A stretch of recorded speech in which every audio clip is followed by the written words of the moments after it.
Big up, guys. Welcome to the stream. Apologies, I was having slight issues with the Wi-Fi. That's why I'm on a bit later. Also, though, I've done a little bit of digging into this situation with Keith Andrews and Martin O'Neill because I've had some criticism lately from other Bees fans about, my rant especially, and not backing Keith Andrews, saying he might not be right for the job. I feel he's not the right man to take us, to get us into Europe. I feel there's still something there with him that he's wrong, that he's making some strange decisions. He's,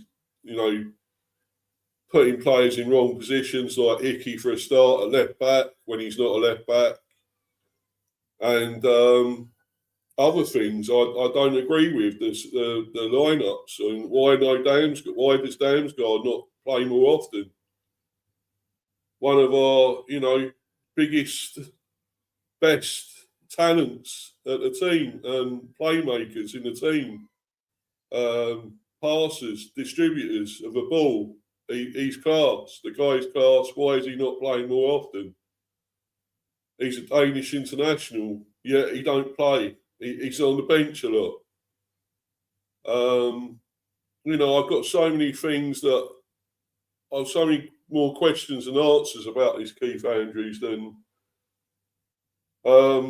because a lot of people were getting giddy. I was getting giddy. I was getting gassed that look, we were up to 5th. Now we're 7th. We're still in with a chance of Europe.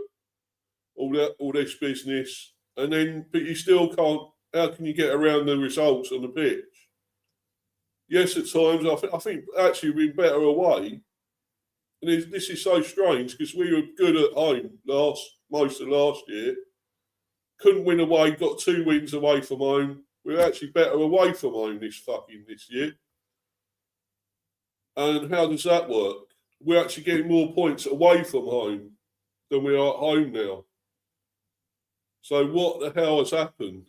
And then, so I'm still questioning this guy that, what is there? What is and as I said, I've looked into this dispute, this animosity or falling out between Keith Andrews and Martin O'Neill. So I'm got a few articles about it all that I'm gonna bring up, but I will go through a few comments first. It'll be up to you, Steph. Hope you're well, my friend. Hope you're all good. Nice to see you in here once again. Great to see you there. And yeah, Steph, England versus Pakistan. Yeah, I know. Starts at 1 p.m. I think it actually starts at 1:30. The actual match actually it starts itself at 1:30. So yeah, I'll definitely be watching that today. I will. I think the coverage starts at 1. They actually actually starts at 1:30. The actual game. And be up to you, Harry. Hope you're well, my friend. Hope you're all good. Hope you're well there, buddy. Be up, Steve. Hope you're well, bro. Yeah, cool. Be up to you, Rich, as well. Hope you're well, my friend. Brilliant. Hope you're good. Yeah, be up, Steve. Be up, Steph, so be up, Rich. And Steph again, Giddy Bees need to produce top honey. Well, yeah, that's the question now. Can they? I'm not so sure. I mean, as I say, I'm going to go into these articles now, and we're going to see why apparently that this feud has lasted for 10 years between Martin O'Neill and Keith Andrews. I mean, obviously, I do want to go into the preview as well. Of course, I will be doing the preview. This was what originally it's supposed to be about. But I've had to go in to look at this and see why. And don't get me wrong, Martin O'Neill's a great man. He's great. Was a great manager, great player. Of course, he's done so well as a manager now, though, as well. Of course, with Celtic and other teams, Republic of Ireland for a while maybe, and other teams, But I just want to know why they're butting heads, why there's a big animosity between them, and wonder if I can get to the bottom of what is going on with Andrews at times. Is he totally stubborn? Has he got is he like another Arteta in a way that will not change his mind, will not go against anything, will not, look at his mistakes, analyse them and say, oh, look, I've done this wrong. I'll rectify it next time. I won't do the same thing. But actually, he's continuing doing the same thing most of the time. He's not learning his lesson. And that is the problem there. That is the thing I'm seeing. Steph as well, Leicester, he was a good manager, winning of it. Yeah, he cut too. Yeah, definitely, yeah. Yeah, so anyway, I'm going to bring this up now, guys. Right, so I've got quite a few articles here, to be honest. But I'll start with this one. And will I start with, hold on a minute. Let's just see. I think this is the one.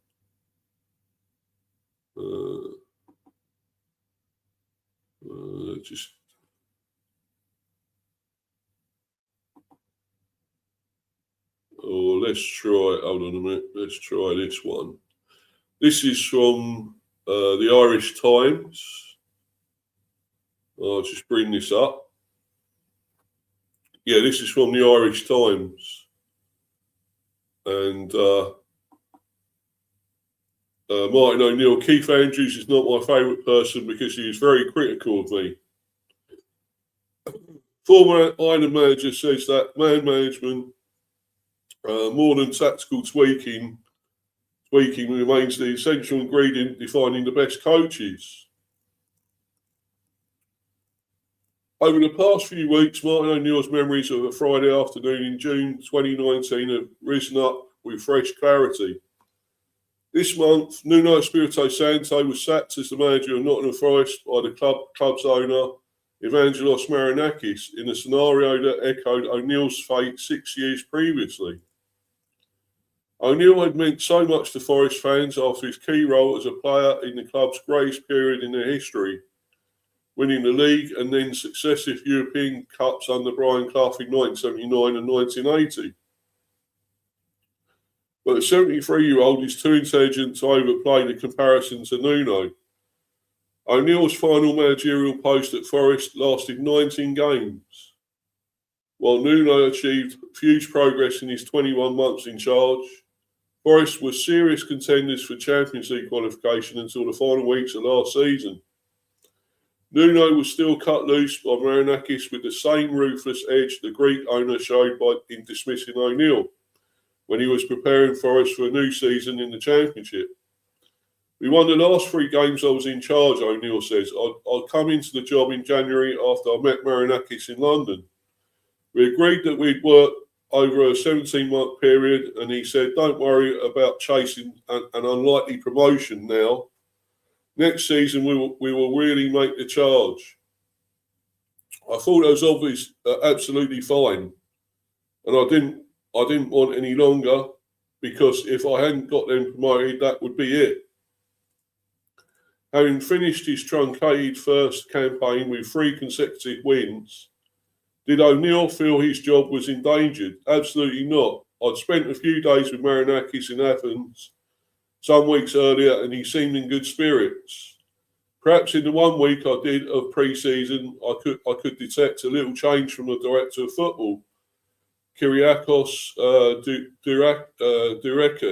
Dourakis, and the chief executive, Ioannis Vrentsos.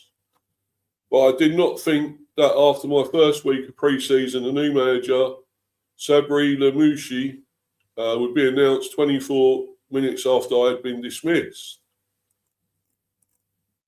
In his new book, which documents how football has changed during the 50 years he spent as a player and manager, O'Neill wrote the preface with a fierce eloquence as he described his sacking. He was having lunch with his backroom staff when Durakis ordered him brusquely to an impromptu meeting in the director's suite, where O'Neill had often been lambasted by Clough. It was obvious something ominous loomed, but O'Neill coolly informed Durakis he would join him after his lunch. The meeting lasted less than a minute, but the real shock followed soon after when O'Neill broke the news to his assistant coaches Steve Guppy and Seamus McDonough. They are genuinely taken aback, O'Neill writes. Despite seeing Durakis' sour face 10 minutes earlier, we sit down, take some tea and ruminate. Suddenly, Seamus' phone rings. It's his daughter Amy, telling him that Nottingham Forest have appointed a new manager and a full complement of coaching staff. We hadn't even left the building. 24 minutes have elapsed since I left the director's suite. I completely understand that's the business of football, but 24 minutes may well be a record from sacking one manager to the appointment of another.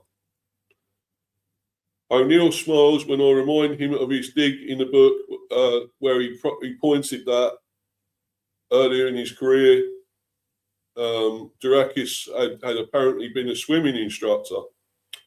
That was my little cynical point. He had never worked under a director of football before, and O'Neill is dubious. The role is supposed to be a conduit between the manager and the chairman, but I think it can lead to a vacuum of responsibility. Nuno was not helped by the arrival of Edu as the head of football. I don't know what that relationship was, O'Neill says, but seemingly that was part of Nuno's annoyance. In his book, it almost reads as if O'Neill would prefer the now ubiquitous sporting director to disappear. But surely the demands on the modern manager are so onerous that the load should be shared, particularly in the transfer market. You're dead right. But somewhere along the way, the manager's still got to have a proper look at a prospective new player, not taking snippets from an agent. In terms of his own fleeting experience as Forest manager, he says, when myself and Roy Keane were there, the chief executive and director of football would be hanging around the dressing room. You think, hold on a minute, let us do our jobs. In my more aggressive days, I would have told them, don't be here. I was hoping to make some of those changes in the summertime because I was surprised on one occasion when I was told that the chief executive actually spoke to the players one day. He was telling them that they've got to get a move on. I definitely wouldn't have allowed that.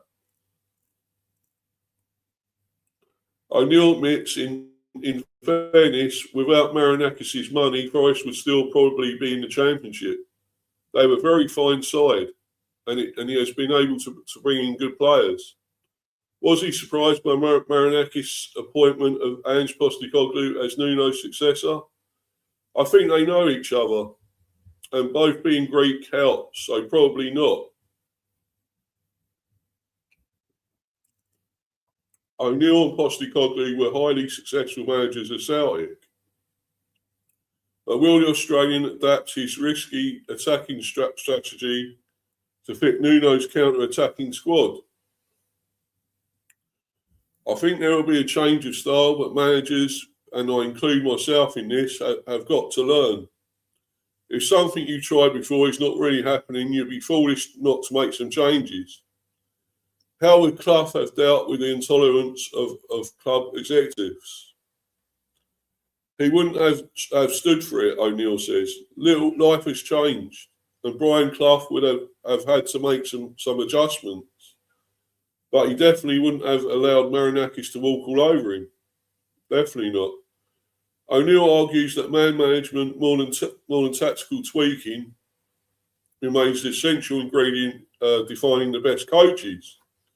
He's sceptical of the reliance on data and modern tactical trends. which he suggests makes some teams more willing to take risks in their own penalty area than the opponent's box. Exactly. I agree. Reflecting on the grip data and analytics excerpts over football, is scathing of discussion around expected goals. For O'Neill, this metric is total nonsense. You've got to remember what the game is about: winning football matches, and that means scoring goals and not recording the expectation of them. Expected goals have only come about in the last few years. It's a clueless development. Some people just use these words to try to sound clever. I totally agree as well with that. I think it's wrong. I agree with him there, totally. But when the conversation turns to Brighton and Brentford, two clubs who have used data and analysis so effectively, true, we have. He is affable and fair. Keith Andrews, Brentford's new head coach, used to be a vitriolic critic of O'Neill's management of the Republic of Ireland. Here we go. And accused him of being excessively wedded to set-piece strategies.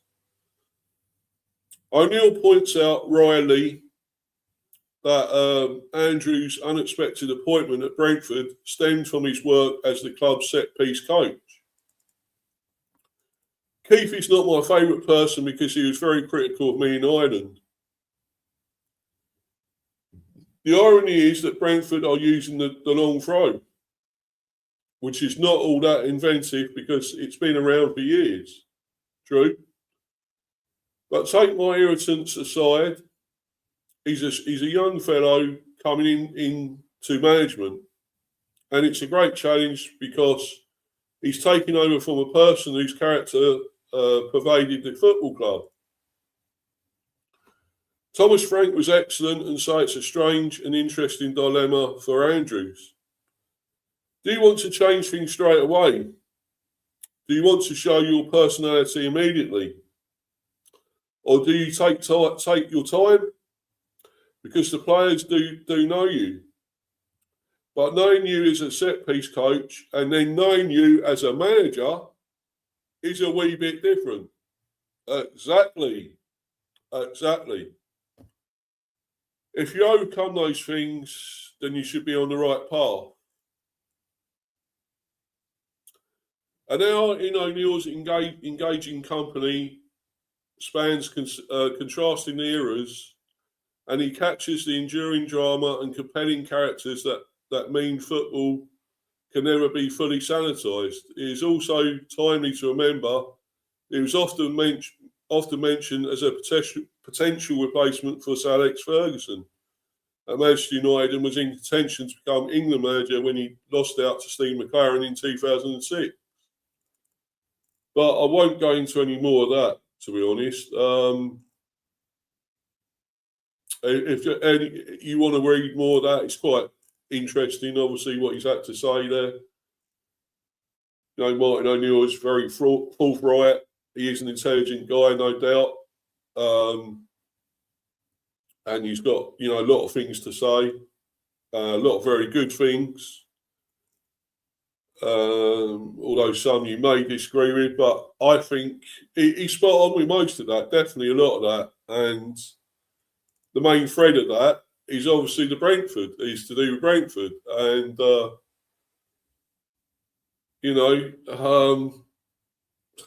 maybe he's right about all this, and he seems to have a disagreement with Andrews, and I will go on to that other main article saying about why it's been lasting so long and the reasons for it. I will go into that very soon. And be up to you, Luca. Hope you're well, buddy. Hope you're good, my friend. All good. And Steph saying hi, Luca. But anyway, I've got to plug my laptop in. It's dying, guys, so I've got to go quickly. I just want to get this sorted out and plugged in, because otherwise it's going to die. I've got a lot to talk about still, as well as doing the preview, of course. So I'm going to move on to what's the next one about all this? Yeah, this is the other one, another one in the Sun. I think it's I think it's the Irish.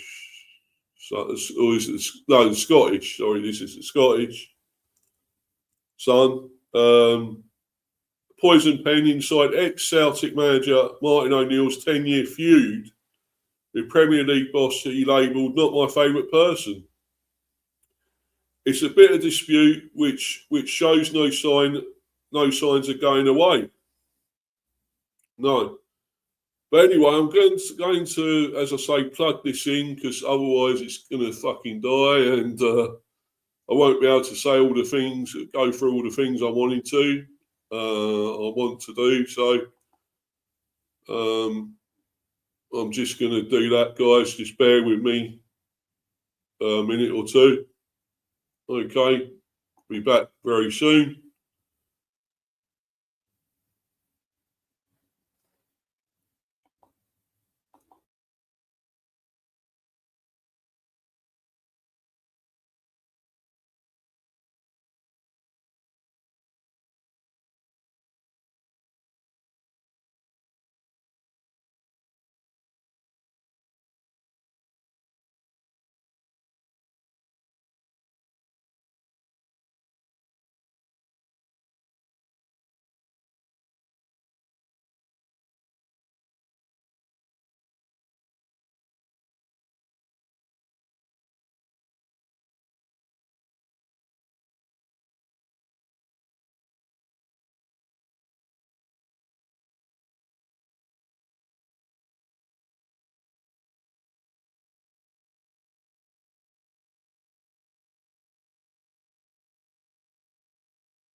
Yeah, Steph saying, "Oh yes, but don't worry, I just had to go and I had to plug the laptop in, Steph. I just mentioned that.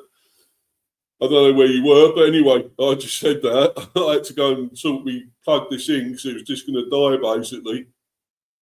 My laptop, and I wouldn't I can't get through all this what I want to get through otherwise. So sorry about that. But anyway, your other comment, hipster new managers trying to reinvent the wheel by the sound of it. Yeah, yeah, I think you're right there, Steph. To be honest, I really do.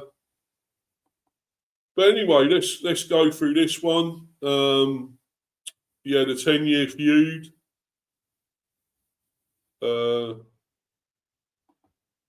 Oh yes, I remember you saying, buddy. No worries. All right. I thought you might have been still there to hear me say that. But anyway, cool. But yeah, so yeah, big up, Warren. I know this would definitely interest you a lot. What I'm talking about here, you'll definitely be getting involved with this, I'm sure, in the live chat. Anyway, yeah, Steph saying, "Yo, Warren." Right, so right. Yes, as I say, O'Neill's 10-year feud with Premier League boss, as he labelled, not my favourite person. It's a bit of dispute which shows no signs of going away. Footballers and football managers tend to have long memories when it comes to someone they feel has wronged them in a past life. And that is certainly the case when it comes to former Celtic gaffer Martin O'Neill.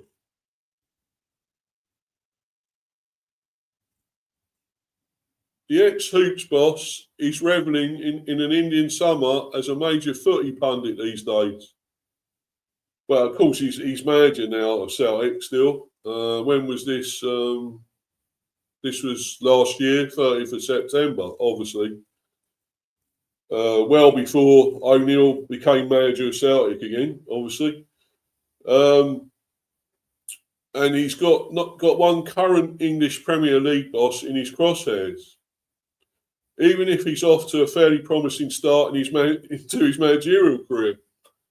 That man is Keith Andrews, who wrapped up 35 caps for the Republic of Ireland in his days as a jobbing midfielder, who graced the West Broms, Wolves and Blackburn Rovers of this world. He currently has little Brentford sitting above Man United. Well, it's not anymore. Man United are actually, fourth, third now, whatever. We won again last night. Fourth, I believe, yeah. So they're looking likely to get probably Champions League now, Man United.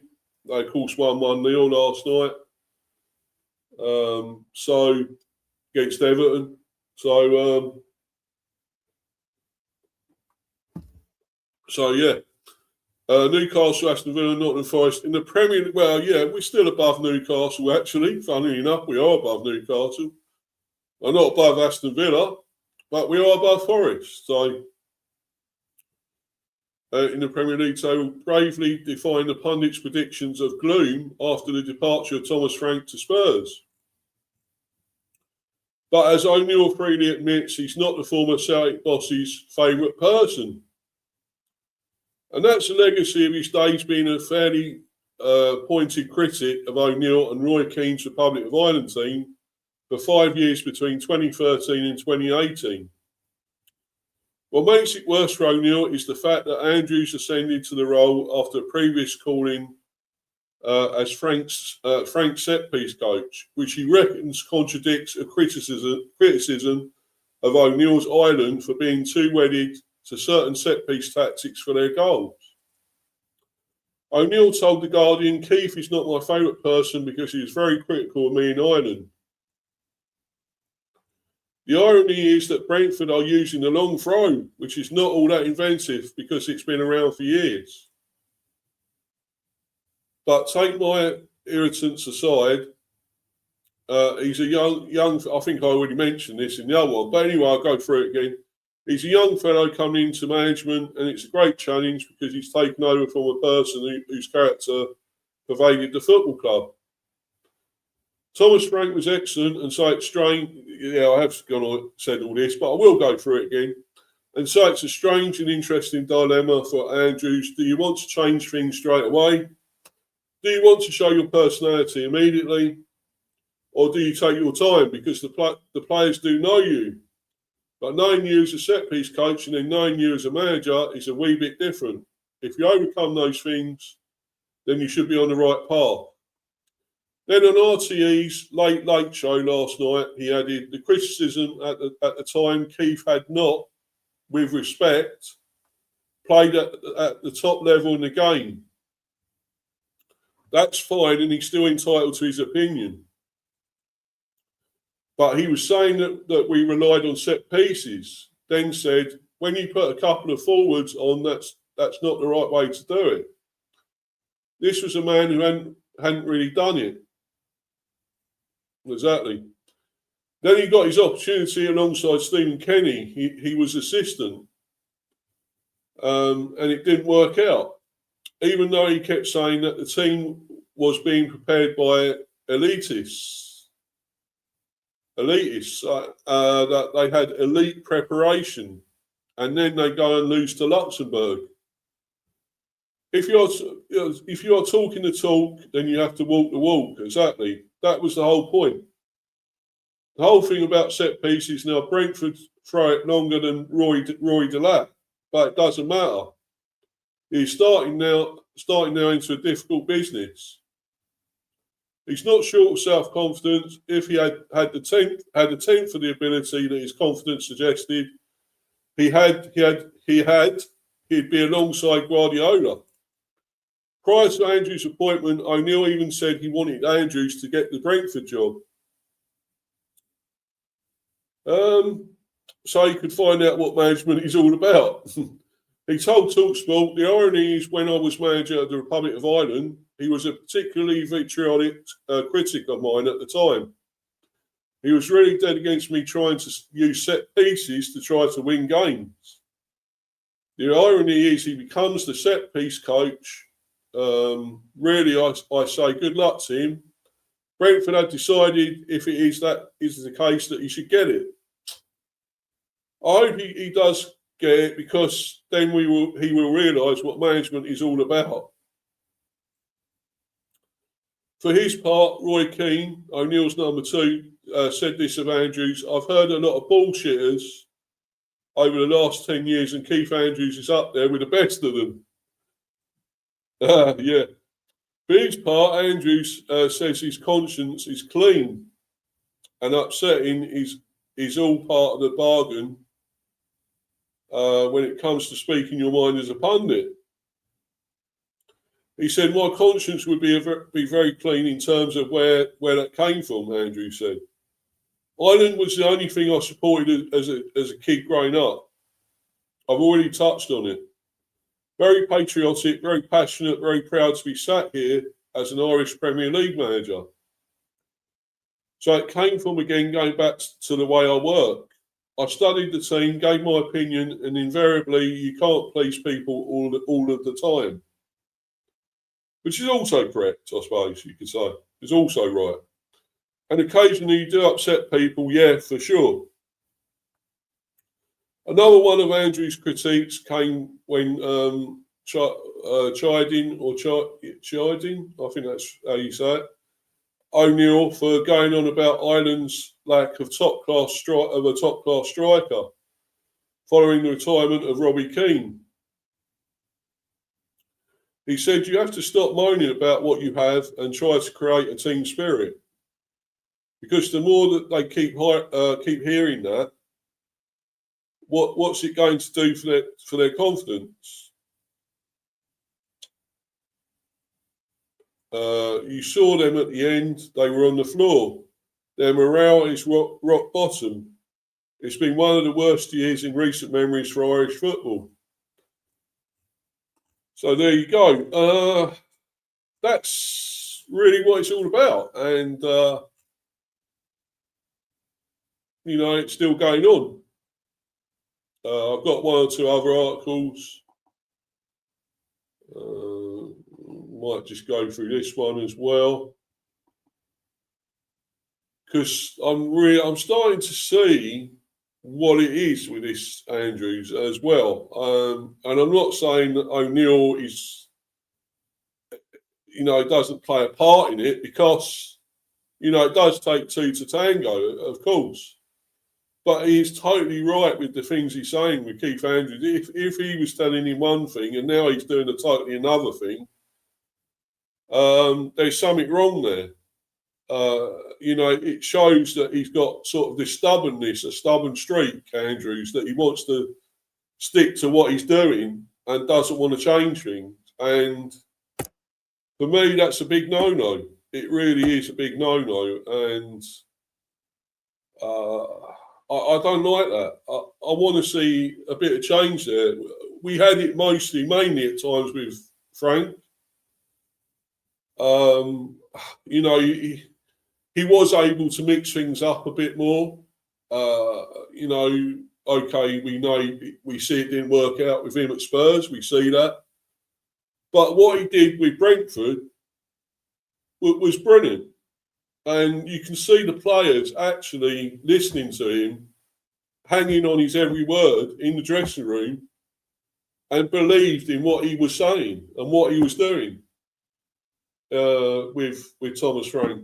And is it with this guy? I'm not so sure. Is that the case? I'm not totally convinced looking at it.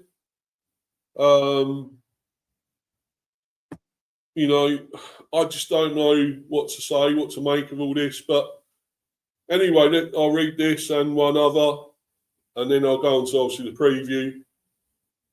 Keith Andrews has no regrets over vitriolic Martin O'Neill criticism. Keith Andrews finds himself in the biggest job of his young coaching career. Now, this was obviously even further. This was July last year.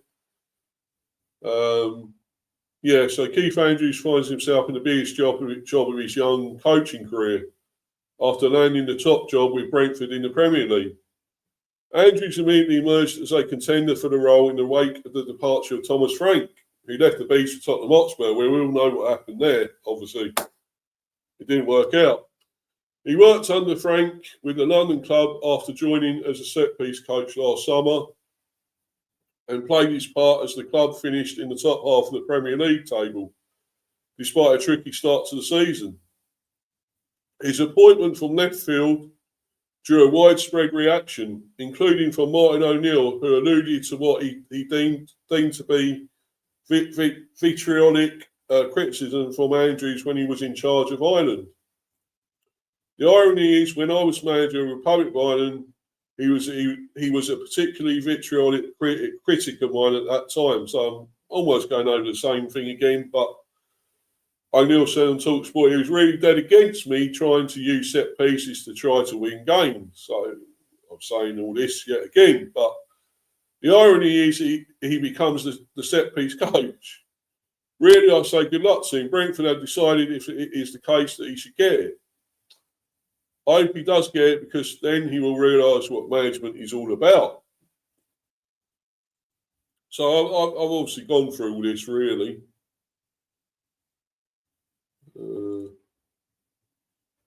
So I've said all this with his response, obviously. Safe to say, Andrews does not regret his comments. He most notably took aim at O'Neill following Ireland's 2018 defeat to Wales in Dublin, where he took issue with the then head coach lamenting the lack of goal scoring threat featuring Robbie Keane's retirement. Before Robbie Keane came along, top goal scorers got 20 goals in their international careers. Robbie Keane was a one-off, he said in the Sky Sports studio. You have to stop moaning about what you have and try to create a team spirit. Because the more they keep hearing that,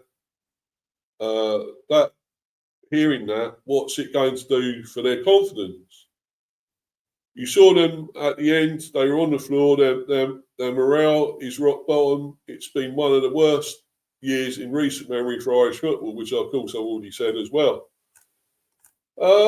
So we can see what the issue is. There's a big issue with those two, but they're also, I can read into both what both are saying. And O'Neill has got a major point there. 100% what he's saying is right as well. But you've got to go and say, well, both, as I say, takes two to tango. But, you know, and why has this gone on for 10 years? You know, why is, you know, can they not make up and say, you know, it's over, let's move on?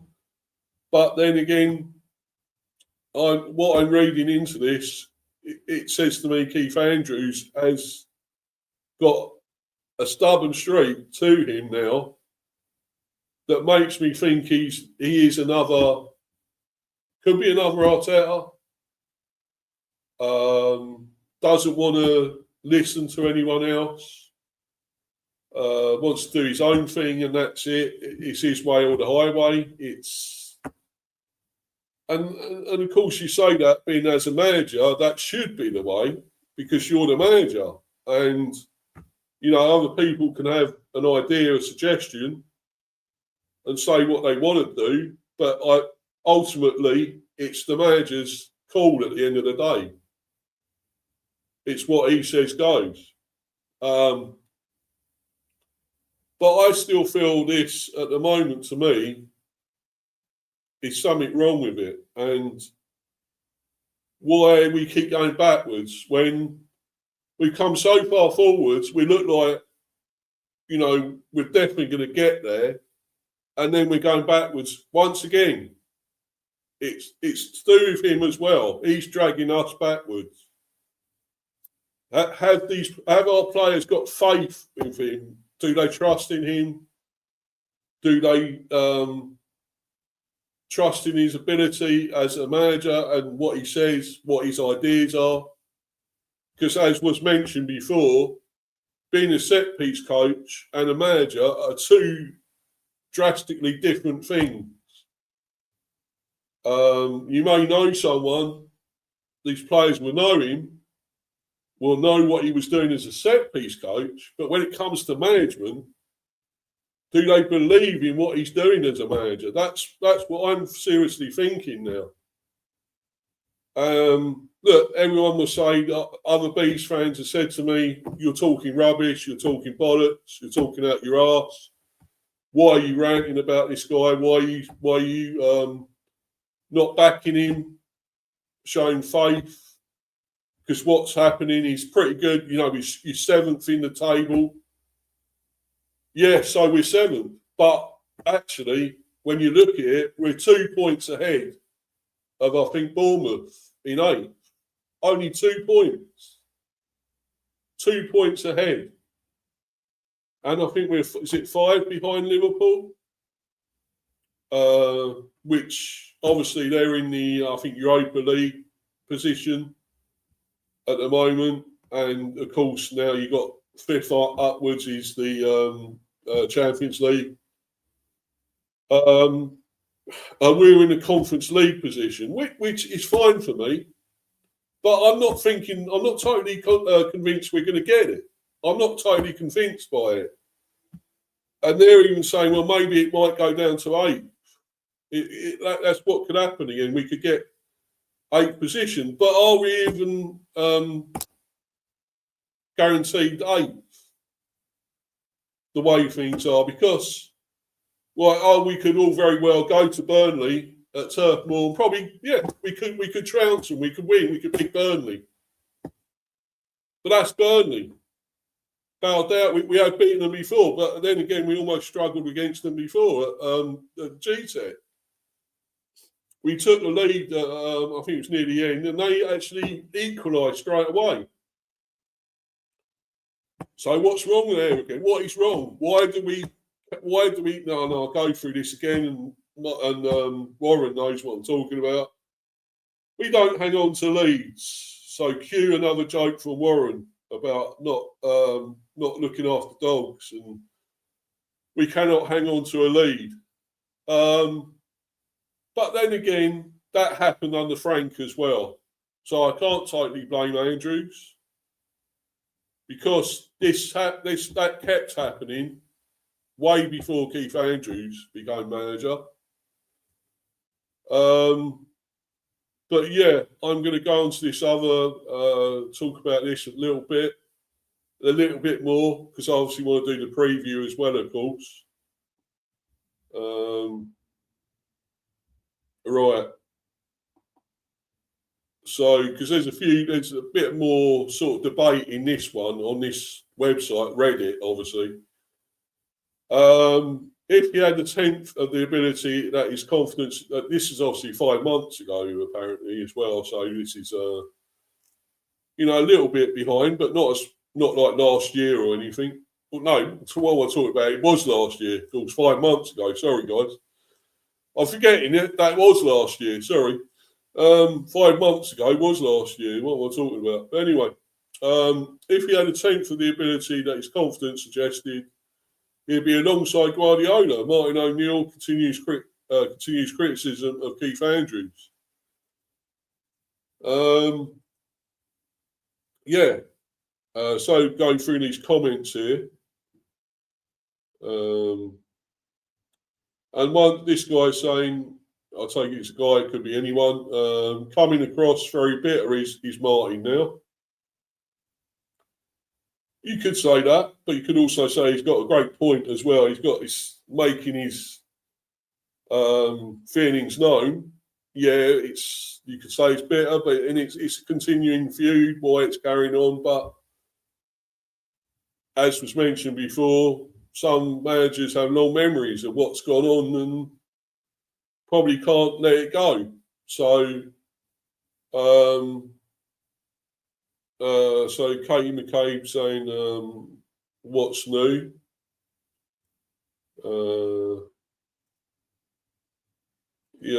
Someone else saying, yeah, he always was. He doesn't even hide it, just who he is. Substantial Fudge 336 says, sure, what's the point of being bitter if you can't show it? Another one comment here, bitter about what though? That would suggest he didn't win the biggest trophies as a player, which he did. Yeah, exactly, he did. Another comment, being a worse coach, obviously. And another one, but he isn't worse than Andrews, and certainly not worse than Kenny. Kenny was treated like some kind of messiah when he was objectively terrible. I think Martin looks at his results compared to that and compares the treatment he got then. Another comment, he is. He was a dreadful coach, Kenny too, though that is unrelated. You feel like O'Neill is dreadful, but why not go and look at his record of things he has actually achieved? Exactly. Kenny got a massive pass because of vibes. Absolute misery merchant. Another comment. Says Andrews didn't play at the top level. Andrews played in the Premiership and at international level. That seems pretty high level. O'Neill also says he'd have been okay if Alex Ferguson criticised him, but not Andrews. So effectively, no one is allowed analysis. Criticise Martin, except the most successful manager ever.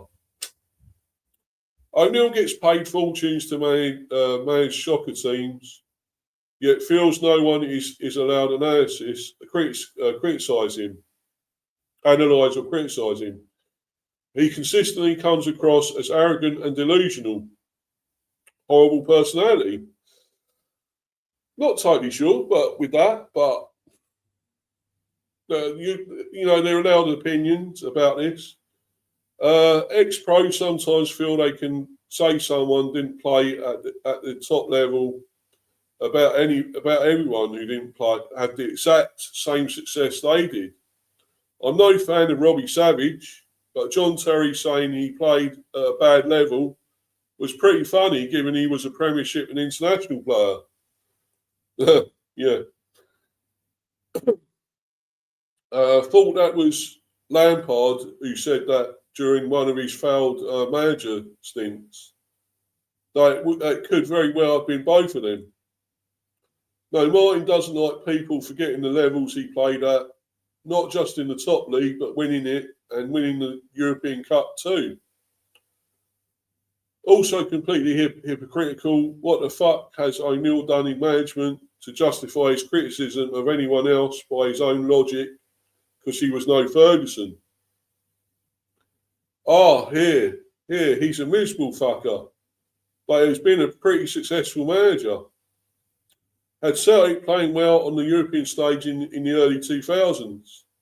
Kept Aston Villa consistently in the top 10 of the Premier League and qualifying for Europe multiple seasons. And brought Ireland to the Euros in 2016 and to the round of 16 in said tournament. Now we can debate on his style of play, but he has a fairly decent record as a manager. The fact he's very successful Leicester City years don't make the highlight reel. Yeah, plus the fact it says plus the fact he's very successful Leicester City years don't make the highlight reel. The only real criticism you could have was that in his later years his style got left behind as football changed. Yep. Still doesn't excuse his ridiculous comments on KA. I mean, these are all 5 months ago, of course. You forgot Leicester, which was probably his most successful job. Genuinely couldn't believe it when I read what the fuck has O'Neill done in management. People can have their opinions on his opinions, fair enough. But it's hard to take anything else they say seriously when it's preceded by that statement. The win over Barcelona is probably enough for some fans on its own. Gordon Strachan was the Celtic manager when Celtic beat Barcelona, if you're referring to that, not Martin O'Neill. He was a grand manager, and that's coming from a Celtic fan. He had a 50-50 chance of winning the SPL with Celtic every year he was manager. You are wrong. Martin O'Neill's Celtic defeated Barcelona 1-0 in 2004. Gordon Strachan managed Celtic, never defeated Barcelona. But Neil Lennon also managed to win over them in 2012.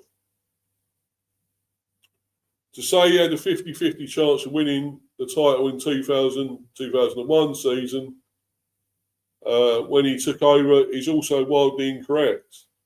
This was on the back of the John Barnes season when a financially doped to the eyeballs Rangers side won the league by 21 points for their 11th title in 12 years. Celtic were considered miles and miles off it. Journalists like Gabriele Marcotti wrote pre-season predictions claiming Rangers were going to win the title again with record-breaking points and goals. It was a bit of a miracle that O'Neill came in and immediately turned Celtic into the dominant force. Easy to downplay now because of how different the past 25 years have been. With Celtic always winning and the low standard of Scottish football today. But to do what he did back then against that opposition was an amazing achievement. He brought Celtic to a European final that they were cheated out of by Mourinho's Porto. He turned Celtic into a force in Scotland, winning a treble after losing the league by 20-plus points the year before. Not much of a Celtic fan, Strachan never beat Barcelona. Yet Martin and Neil Lennon both did. So I can go on and on here. There's so many comments, but I'm not going to go through the rest. It's just too many. But we can all see what it is, what the problem is between them.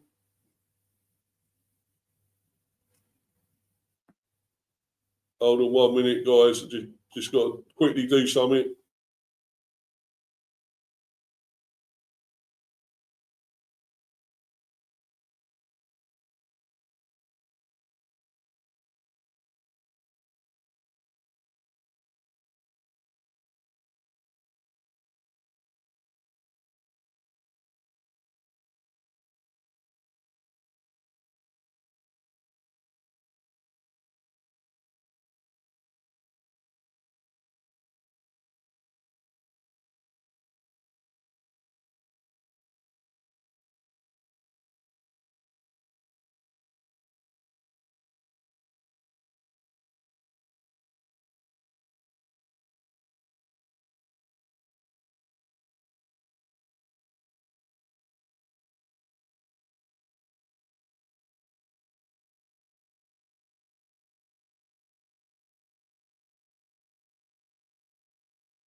Right, I'm going to go through a few of the comments now. Where did I get to? Warren saying to Steph, "Hi Stephanie, I hope that you're well." Steph, you don't have to get on in football. Just look at Andy Cole and Teddy Sheringham. They disliked each other, but it didn't affect their performances for my team. No, exactly true. Warren again. Andrews continually criticised Martin when he was Republic of Ireland manager. As a pundit, any question to him would be what experience does he have to criticise Martin? None. Steph saying, "Hi Warren, I have a head cold that I can't shift. But that aside, I can't grumble. No one listens anyway." Hope you're okay. We're listening, Steph. Don't worry. Sorry you got a head cold. My sympathy's there. It's horrible, isn't it? I'm sure it is. We all know that feeling. Yes, Warren's saying, "I'm sorry to hear that, Stephanie." Steve, do you think John Henderson could end up in management? Probably. I think that's where he could be headed. I don't. How much longer he's got playing, I'm not sure. I don't think. I mean, he's done pretty well for us this season. I've got to admit, more than I thought he would be doing. Didn't think he would be as good as he would be this good. But yeah, possibly management. I don't know where. Maybe lower down. He may even get the Sunderland job, possibly later on in the near future. Who knows? His home team, of course, of course, I can't see him ever getting the Liverpool one. But yeah, I'm sure it's possible. He may play at least for 1 or 2 more years. I don't know. But yeah, I think he might just go into management, as you say. What's happened to Ewan Ferguson? Do you mean Evan Ferguson? Probably Evan Ferguson. I don't know what's happened to him. He went off on loan somewhere, I think. Trying to remember where. I know he did go somewhere, Evan Ferguson. Was it abroad? I think it was abroad, I think. Yeah, Warren, he won 2 European Cups. Don't give these clowns airtime. They are idiots. Why are these idiots, Steve? Who are these idiots, Steve? Are you sure it's not Manny? Because a lot of these comments are wildly factually incorrect and just plain stupid. Well, we weren't really going to mention Zippy, were we? But anyway, well, that was 5 months ago. And that was obviously on that website. Who knows if he was on there at that stage? But yeah, you can disagree with that bit. I mean, but they have got their opinions, of course. Everyone's got their own opinions. I mean, what people are saying, what I said about Andrews, about him not being right as manager, and You know, I'm not sure he's going to get us into Europe, and even if he does, will he be successful? I'm not so sure with that. So, you know, there's a lot more questions than answers, I'm afraid. There really are. But these have answered a lot and opened my eyes. I mean, I kept wondering what this issue was. And I never really looked into it properly until now.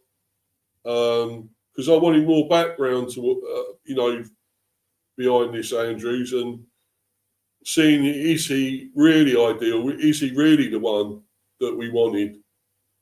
And yes, you can say we've done all this before. We've employed from within. We've done it with Frank, and that turned out to be a great success. But Frank did manage before. I think he managed, was it Bromby or whatever? And maybe one other team. I know he had some sort of management. So he did have that sort of knowledge, and you know what he's done with his strategies, and it worked out here. Yes, he didn't work out against Tottenham, but I don't think anyone going there would ever fucking work out. I actually don't, looking at it now, I don't think it was Frank that was the problem there.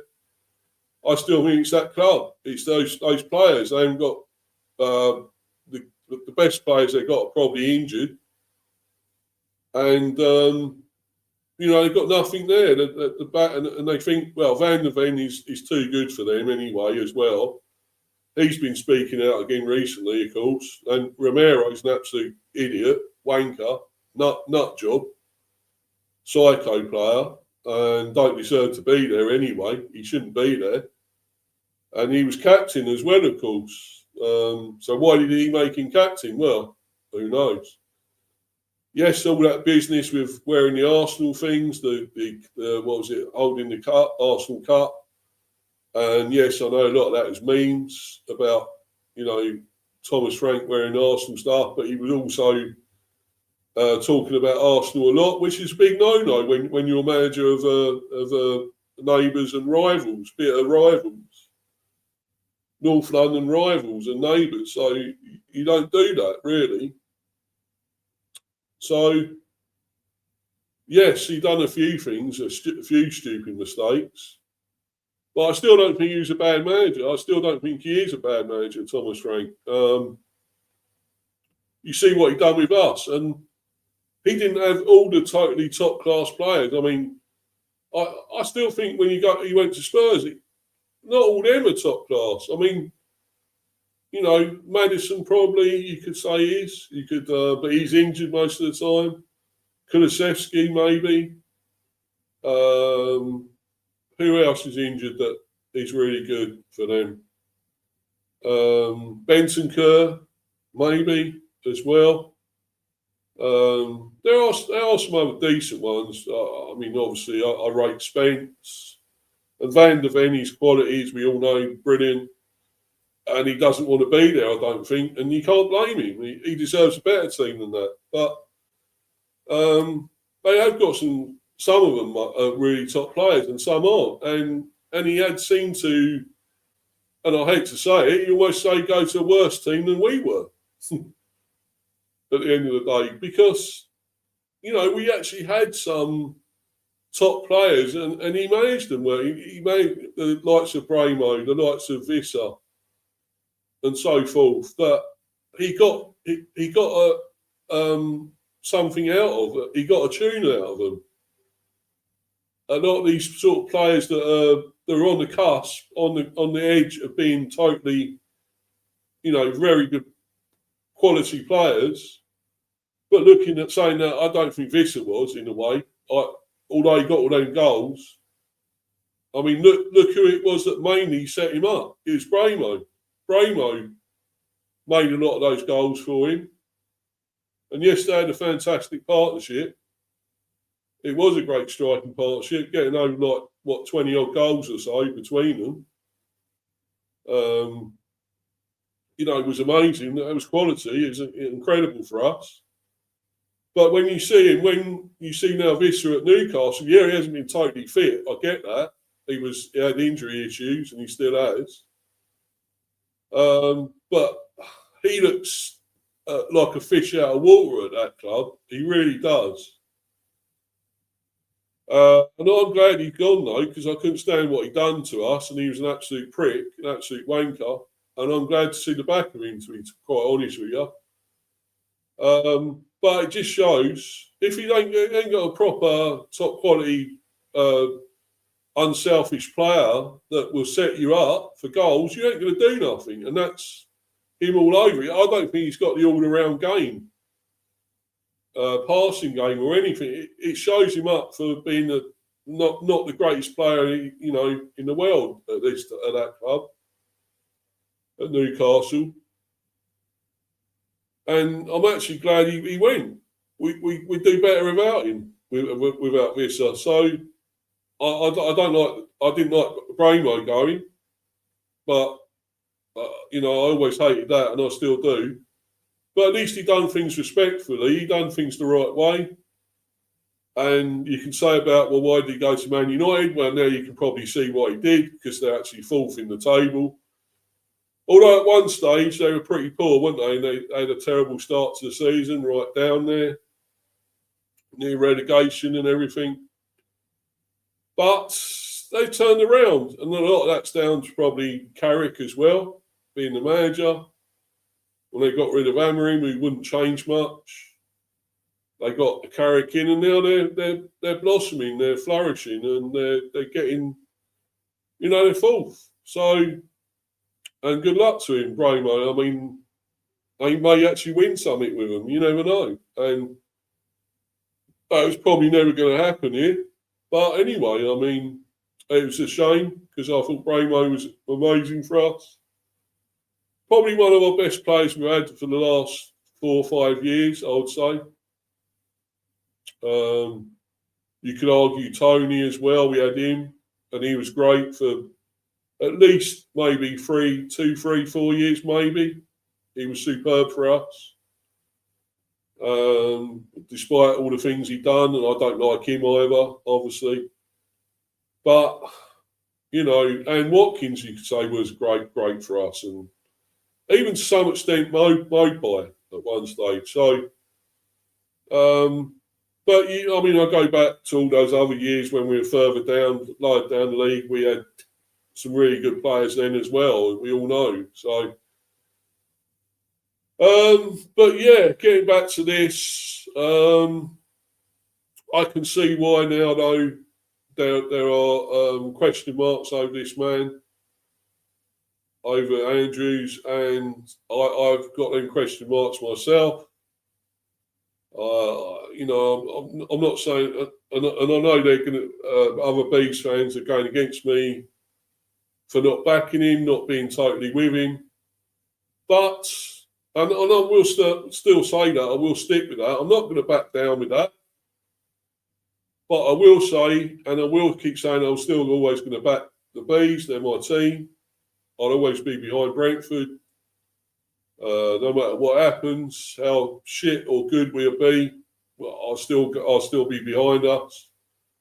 I'll still rant, I'll still criticise us, I'll criticise the manager, I'll criticise the players if it all goes wrong. But I still will be behind Brentford, so don't think I'm not. All those doubters out there, don't be twisting my words, guys, please.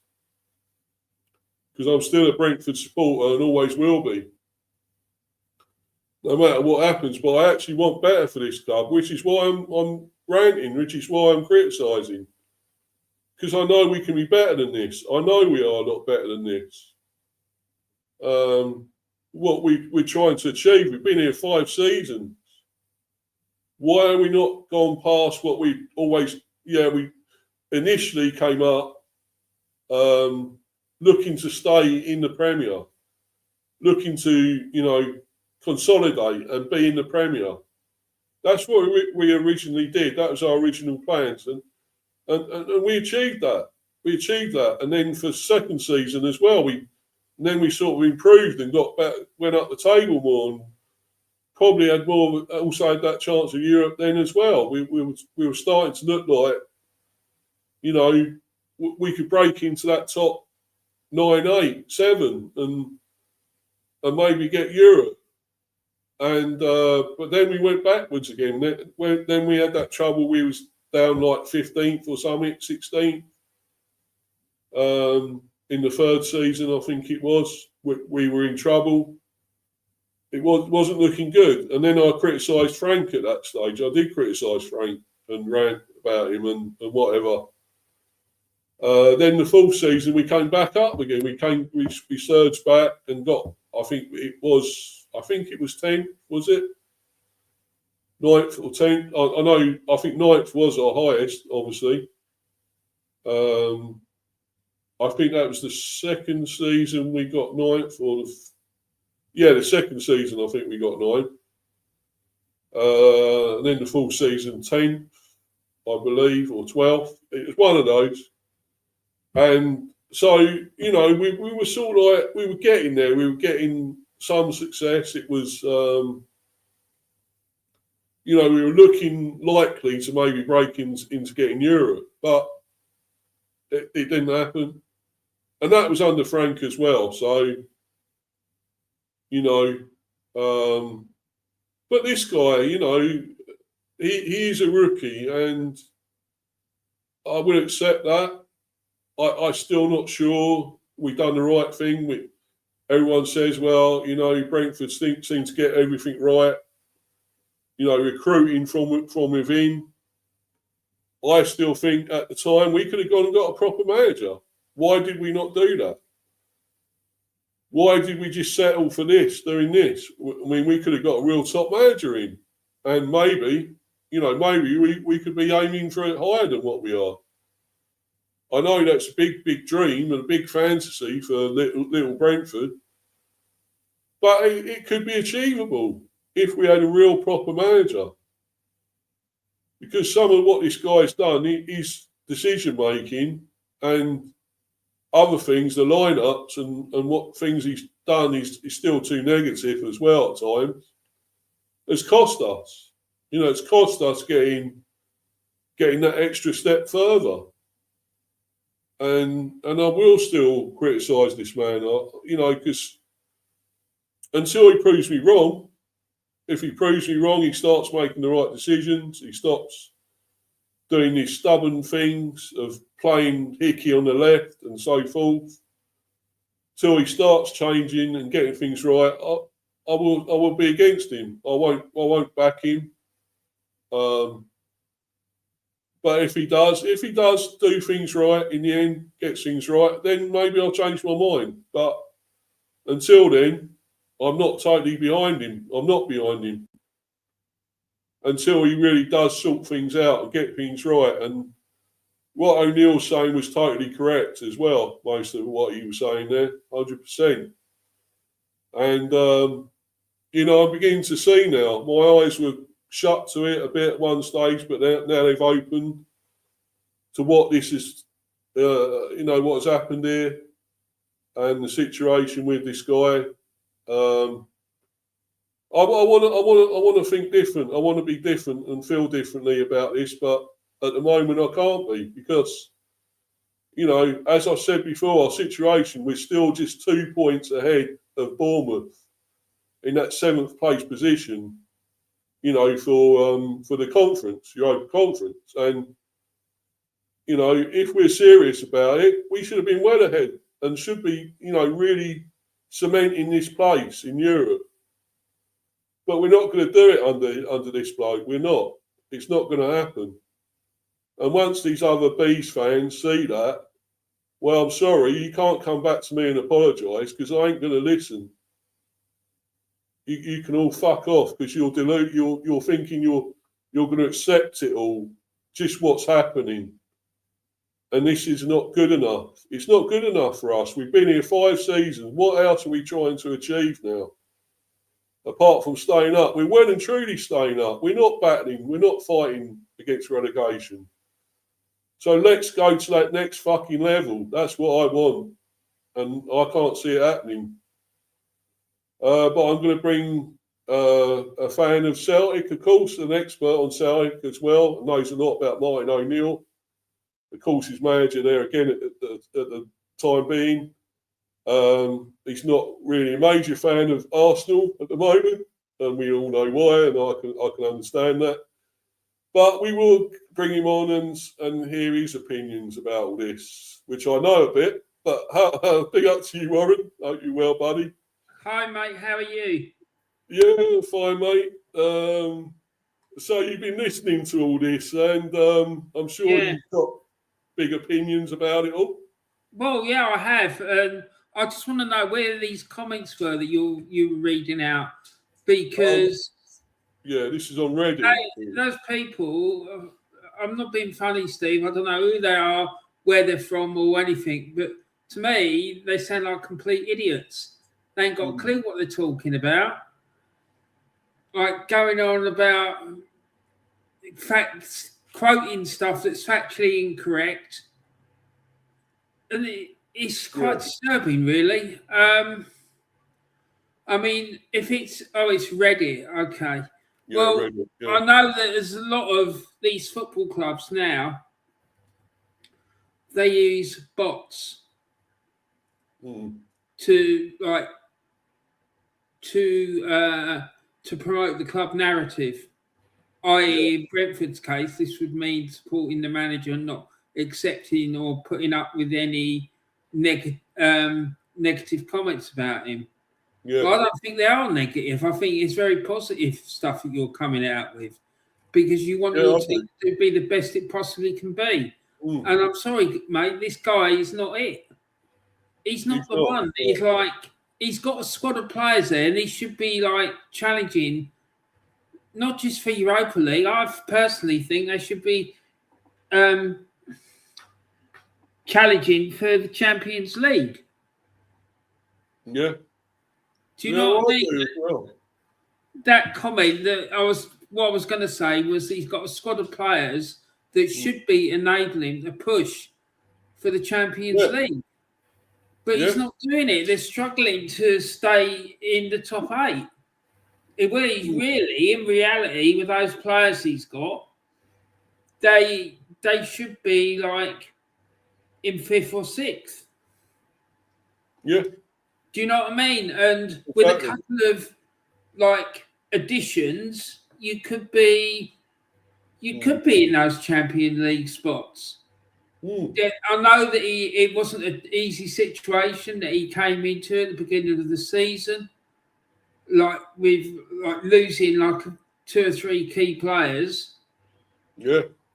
But all that talk about relegation candidates, that was just nonsense. And it just shows to me the caliber of some of these people that are on social media who think that they're the big I am. The reality of it is that they're just fucking absolute clowns. They're a joke. Like the likes of that fucking Manny. Yeah. Do you know, the guy's fucking clueless. He doesn't know what day the fuck. I'm surprised he even knows what fucking way to put his shoes on. Do you know what I mean? The man's a fucking dickhead, mate. I'm sorry to use such colourful language, but it's true. And these people, you've just called, mate, I was astonished by what I was hearing, because it was wildly inaccurate. Do you know what I mean? They're not even able to get basic facts right, which is something that he likes doing. Yeah. Exactly. You're right. Totally. So the thing is, we have to remember, though, like I said, so a lot of these football clubs, they use bots to promote the club narrative. They also use staff members to go into these environments, platforms, whatever you want to call them, to promote the club narrative and attack people for having the audacity and temerity to start questioning what's going on at their clubs. But I think they should be doing that. Being a good fan isn't just blindly following whatever your club says. It's about holding people to account and saying, look, no, we are the fans. The one constant thing you're going to have with any football club is the fans. Board members may come and go.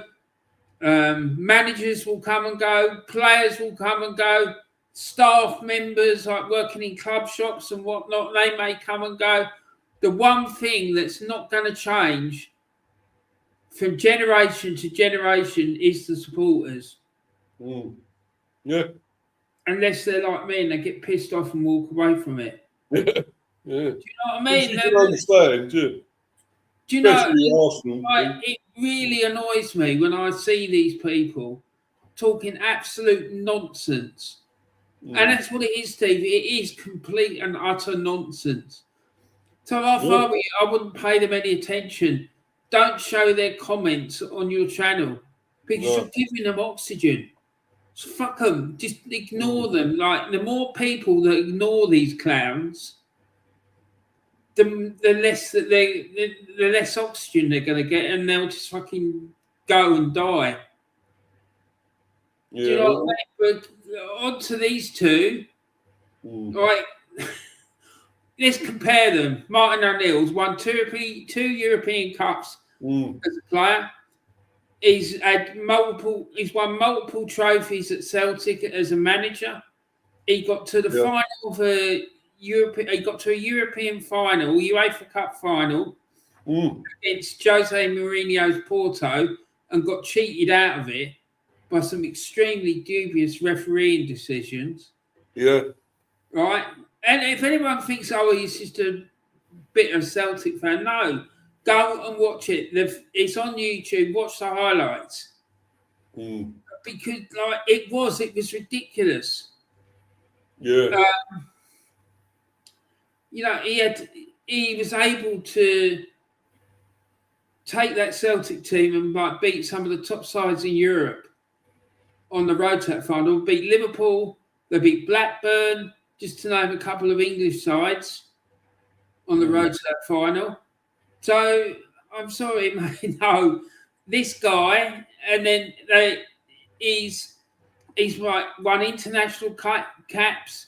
He played in the World Cup finals. I think maybe even two for Northern Ireland. As a player, he won multiple trophies. He worked probably under the greatest manager in the history of the game, Brian Clough.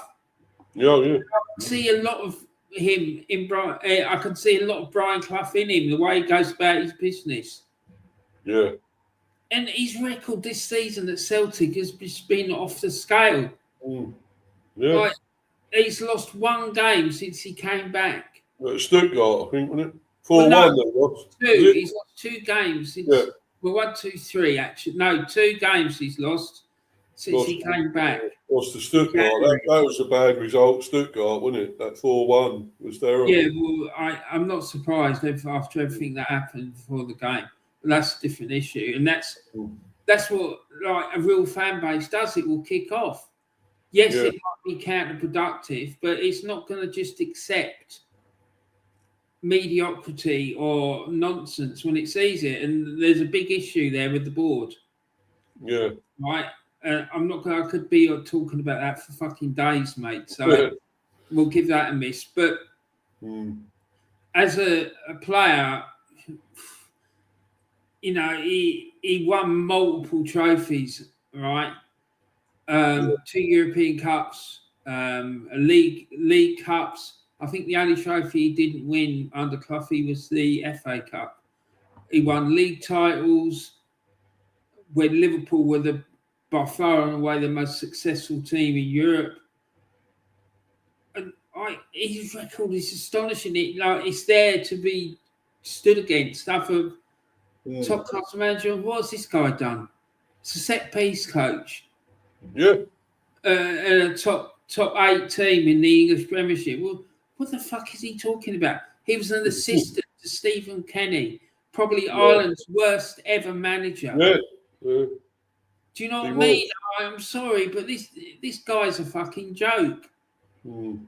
He's a joke, Steve. He hasn't got what I just find it baffling that the man's got the audacity to sit there and fucking criticise one of the game's greatest managers. It's shocking, mate. I mean, the Do you fact know- it's gone on for 10 years. This has gone on for 10 fucking years, this feud. Tells you everything, doesn't it? But the thing is, Steve, how much of this is down to him, right? Because he's got all these other managers, he's got a staff of about 300 people with him sitting down on the bench. Yeah. Do you know what I mean? It's like a fucking staff conference. It ain't a bloody bench. Well, And don't get me started on that because I just think it's a joke. You know, all these people sitting there with fucking laptops and it's just madness. Absolute madness. There's no need for it. And you know what they say, the old expression, too many cooks spoil the broth. Yeah, yeah. And like it's true in this case. Like all you need on that bench is the manager, the coach, the trainer, the medic guy, the physio, whatever you want to call him, and the substitutes. And that is it. The rest of them can be in contact by phone. But I know you don't want to go back to this with Arsenal, Warren, but what are all those people there to do with? Do you understand? Do you know what they're to do? All that load of people he has in the background, Arteta? Who the fuck are they? Prop him I up, know mate. that Hines are. I know but him. it's the same with every club, mate. It's not just Arsenal. No, Every but club no, yeah, I know exactly. But I just think, well, why, maybe they got no faith in Arteta. Well, I'm not surprised. I need people behind him. I don't want to be disrespectful to the Bees, but Yeah. I've got serious concerns about their ambition if they're allowing a guy like this to manage them. I don't understand why they didn't go. Big Ange was available. I don't understand why they didn't go for him. Every single club he's been at, he's won a trophy. He didn't last at Forest. He didn't last at Forest, did he? But then we know why he didn't last at Forest. Well, no, I'm talking about at the time when he was available. He'd won a trophy every single time. Mate, he was only... He probably didn't even have time to get his coat off at Forest. Yeah. Do you know what I mean? It was a shambles. That club is a fucking shambles. And it will go down if they're not careful. That owner, he's a fucking prick, and he's an absolute arsehole, that owner, and no wonder. I think he should be assessed under the Mental Health Act because there's something not right with him, like going around sacking people. Well, did you see that one I said about with O'Neill? I read that article out earlier about when he was manager at Forest under Marinakis. And he said to him, well, don't worry about this season, about not getting promotion. We'll go for a big push, do it next season. And so O'Neill said, oh, yeah, I agree with that totally. That's totally right to do that. And then the next time he was being told, oh, no, we've got a new manager in. You're fired. Was it 24 minutes or something? Or something rather. And then they'd appointed somebody else ahead of him already and got him out. There was a phone call. So we could see what it was like under that Marinakis, when he was there. And I think did he say 6 years ago or something when he was manager there? And they were in the championship. I think they were in the championship still. Mm. And, and they said, don't worry, you'll still be manager next season. And look what fucking happened. The fucking fat bastard got rid of him. It's a joke. I just don't understand what possessed them to give this guy who's got no experience. Yeah. Other than sitting next to Stephen Kenny. I know. Right, and Stephen Kenny was a shambles, mate. I'm sorry. The only reason that he got that Ireland job was because of the fucking damage that a certain individual at the FAI, like the chief executive for the FAI, reaped on the FAI and Irish football. If Del Boy was on here, he'd be going absolutely fucking ballistic. He would, because I've done shows with him about this character, the chap by the name of John Delaney.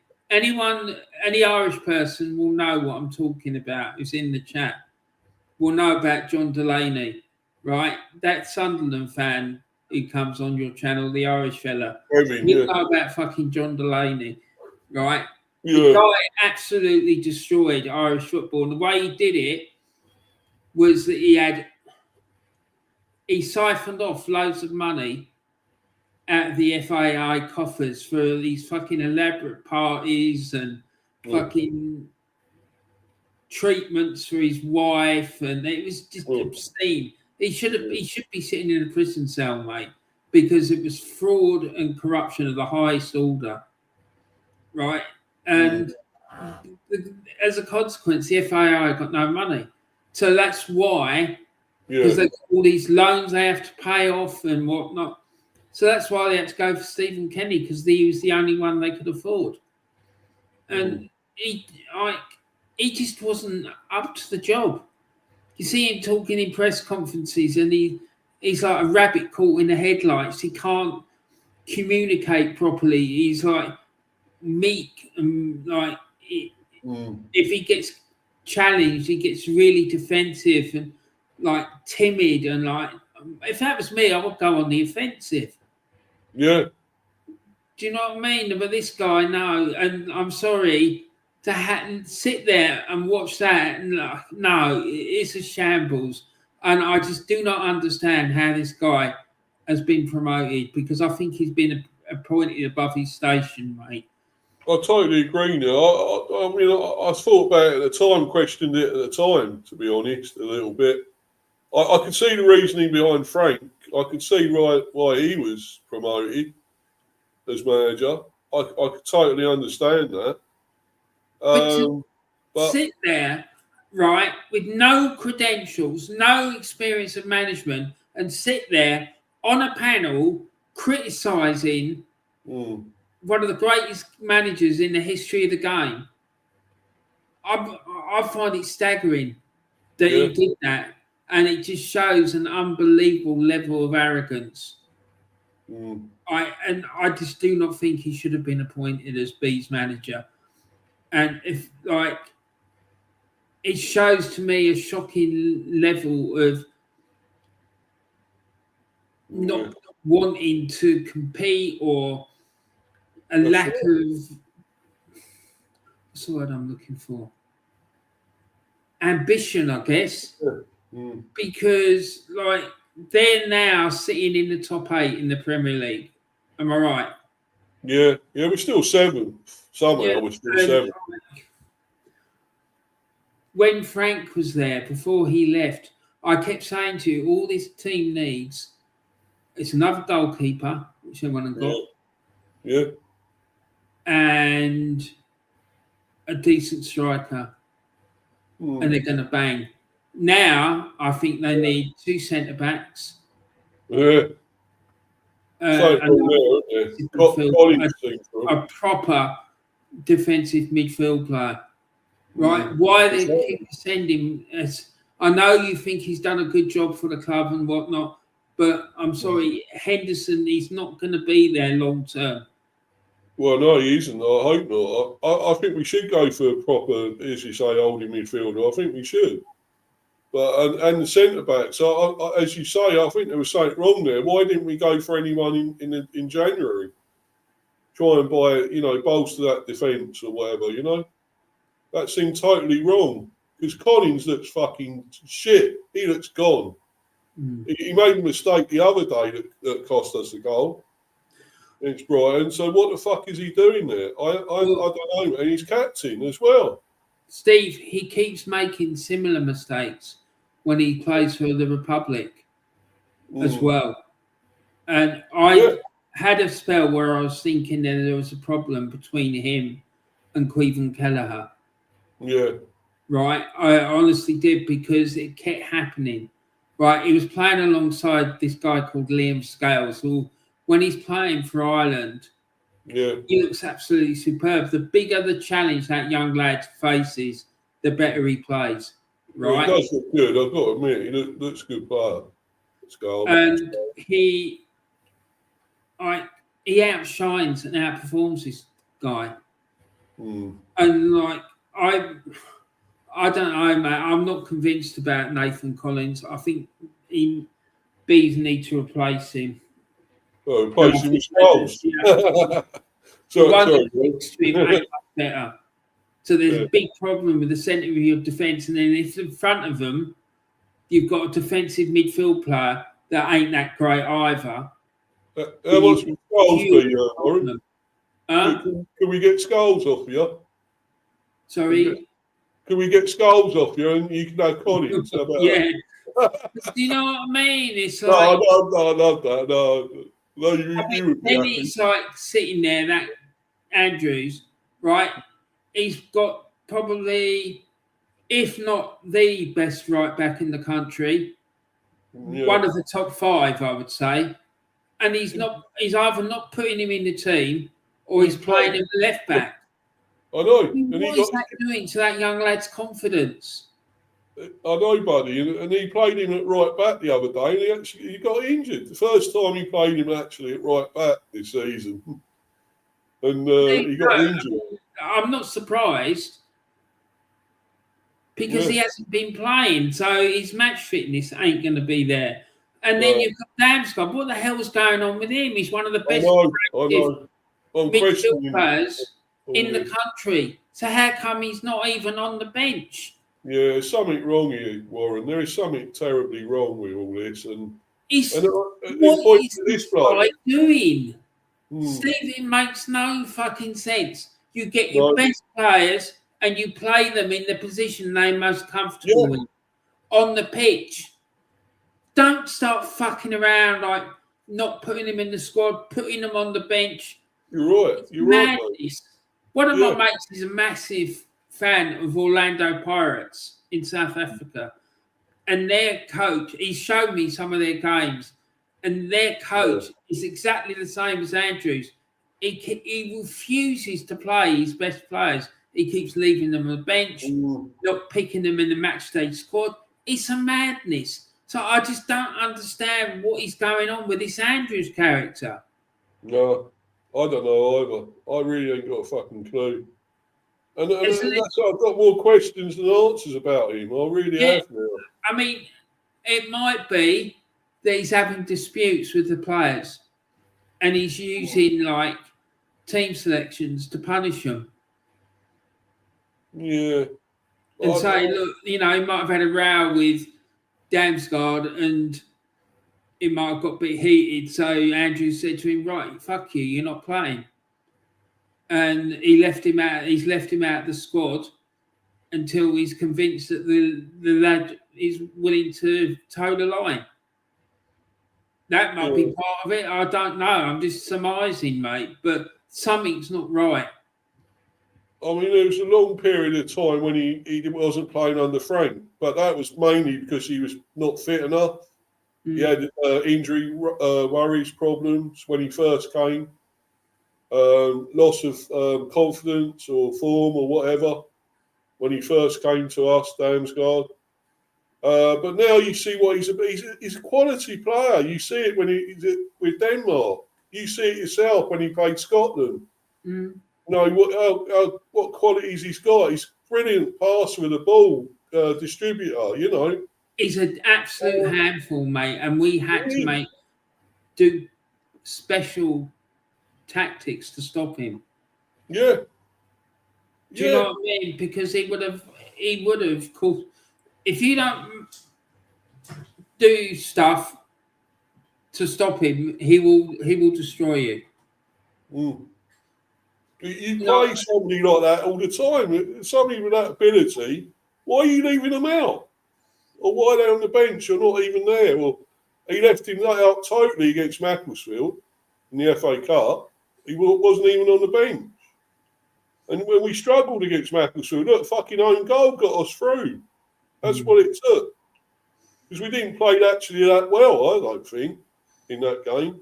See, the thing is, I think in a game like that, you need to make sure that your spine is the regular spine. So the goalkeeper, centre-back, midfield, one midfield player and a striker, it needs to be what plays regular, right? And then put, right, you've got bench. How many lads you're allowed on the? Is that 8 or something? You're allowed to have on the bench, and you're allowed to use 5 of them, aren't you? Well, whatever it is, there should be another 4 or 5 on that bench who are regular starters for the first team, and then the rest of them put in kids and reserve players and whatnot. Fine, but like make sure that in that game you have got the ability to bring these other players on if they're needed. This was the team we had against Brighton. Warren. That was our team here. We had obviously Kelleher, Hickey there, as we say, first game on right back at last. That's only because Keone was injured. That Steve, please tell me that that fucking number 20's name isn't Christopher Ayer, is it? Yeah. Oh, fucking hell. Yeah, we had him at Celtic, didn't you? No. Celtic. I remember him at Celtic. He was fucking a nightmare. He's actually done all right here, though. I can't say it's been that bad. I mean, he signed a new contract as well now. So, and then most of Vandenberg as well. Yeah. God. Still not totally sold on him. Henry, though, he's a proper left back. So that's good. But he don't know what to play. And I mean, we kept him out in a long injury problem issue. But he's our best left back. We probably had for a while as well. I mean, we had Lewis Potter there. He played him left wing back. I think Frank did mainly. And yet Andrews don't even do that. So instead of putting Lewis Potter there, he puts Hickey there. And that's wrong. No. He's not a fucking left back. No way. No. He shouldn't. You've got Henderson there. Man's got a lot of experience. I understand why he would want him in the squad because the man's got a wealth of experience. He's won European Cups and league titles and all sorts of stuff, right? Yeah. Played in massive games, been around some of the greatest managers the world's ever seen. I understand why you'd want him in the squad, and I think he should be, at the end of this season, they should give him a player coach role. But have him more as a coach, not necessarily starting games, have him on the bench and whatnot, because he's useful to have in the squad. Someone like that, Steve, is invaluable. Oh, definitely, yeah. I agree. But this Janelt character, is he any good, Steve? I think he is. I mean, the thing is, we did sign him on, gave him a new deal as well. I think it's till 2030 or 2031 or something. But, he's quite a good player. I think he's done more recently since he signed the deal. So that helps that, I guess, he signed on and he knows he's got a future here. That's kind of helped. I do rate him, but I'm not sure he is the most outstanding player we got there. Damsgaard would be for me. I would have him there all day long, but he seems to keep playing him, or he plays Yarmolia, and I don't think he's like a playmaker. Yarmolia, he's sort of a defensive midfielder. Yarmolia as well, holding midfielder. So you've got to have somebody with a playmaking ability, which is Damsgaard. You've got to. And he doesn't play him enough. There's a reason why he's not playing him, and I don't know why.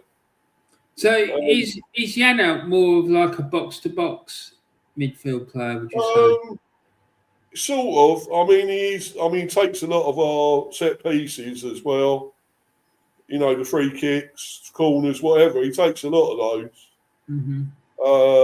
He's quite good. He's not bad, but I wouldn't say he's that extra top level that you need for me. And that is Damsgaard. I feel he needs to be there, and there is a reason why he's not playing him, and I don't know what it is. I really wish I knew. He's not injured though, is he, Steve?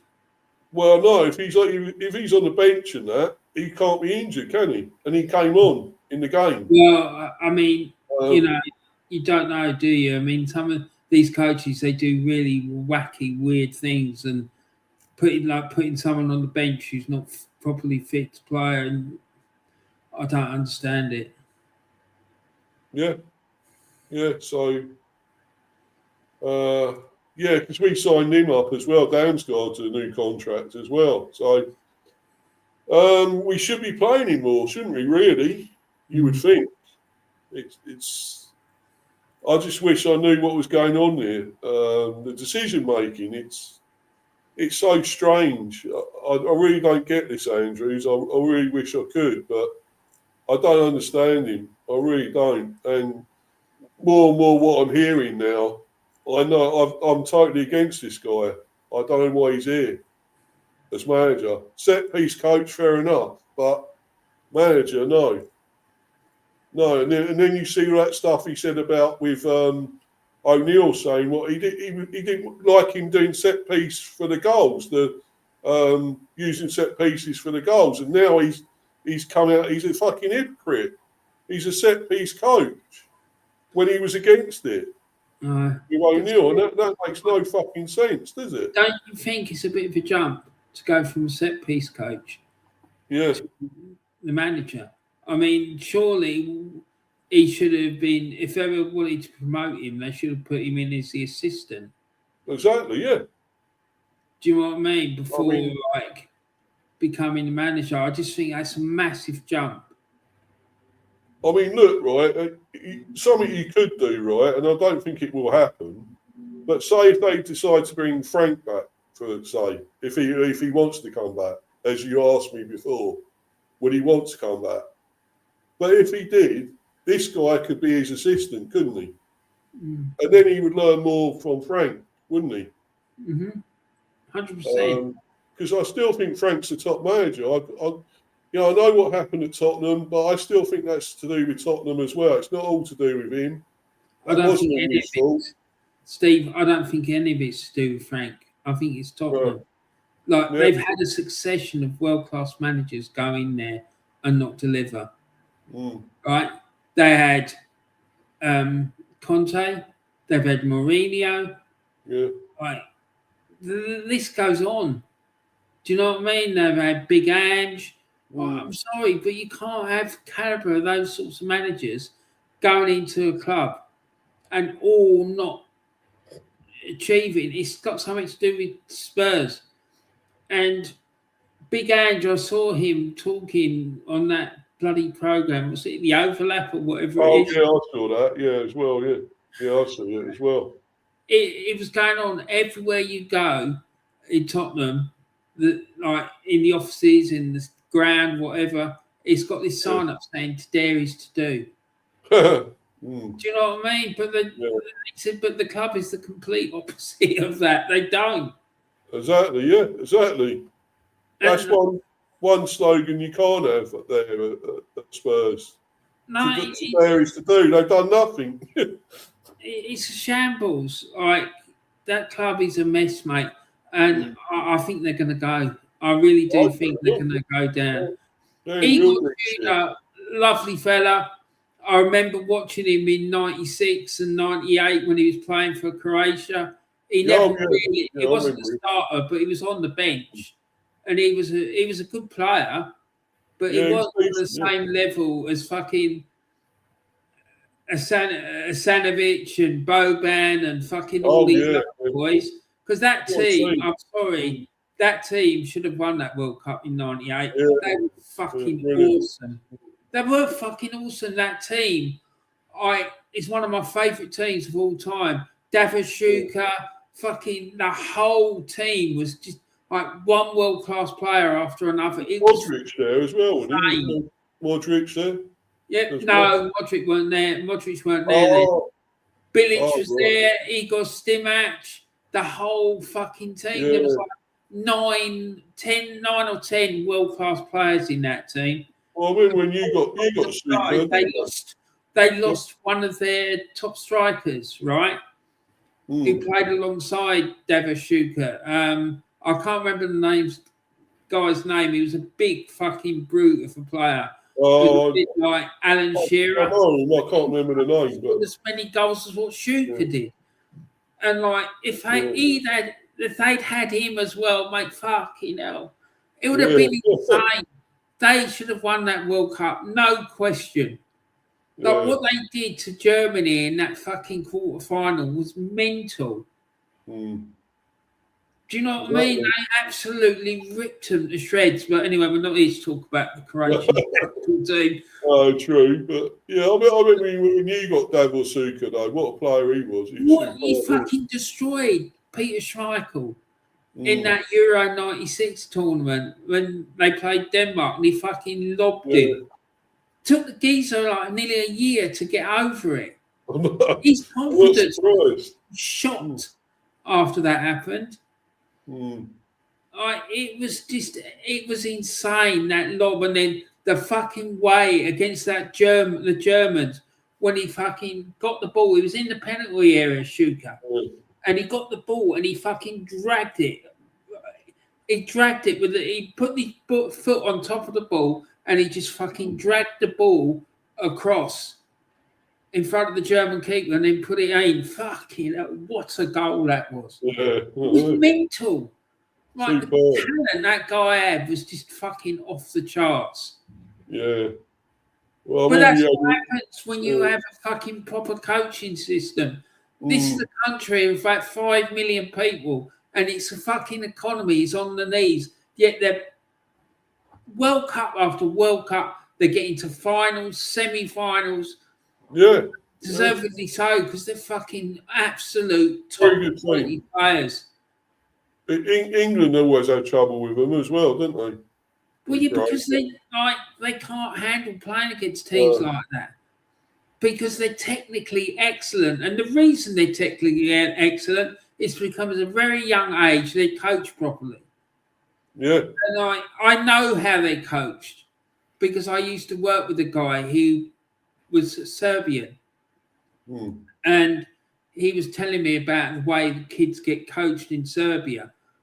And most countries in Eastern Europe do it. And that's why Eastern European players are so technically gifted. It's because of this system that they use, right? And this guy I worked with, he was a professional player in the Serbian league, and he knew most of the Serbian players, like the one that got done at Chelsea for drugs and whatnot. Yeah, I think it was a midfielder, wasn't it? The one you were on about. He was from Eastern Europe. And I'm trying to think. He was a striker and he got done for drugs and they booted him out of Chelsea. Yeah. But he knew him and he knew some other stuff. He knew other players and he told me different things about different players and it all came true. You remember the guy who was at Middlesbrough and he was known as the Silver Feather? Do you remember him? Oh, Ravanelli. Yeah, Ravanelli. He told me this story about Ravanelli.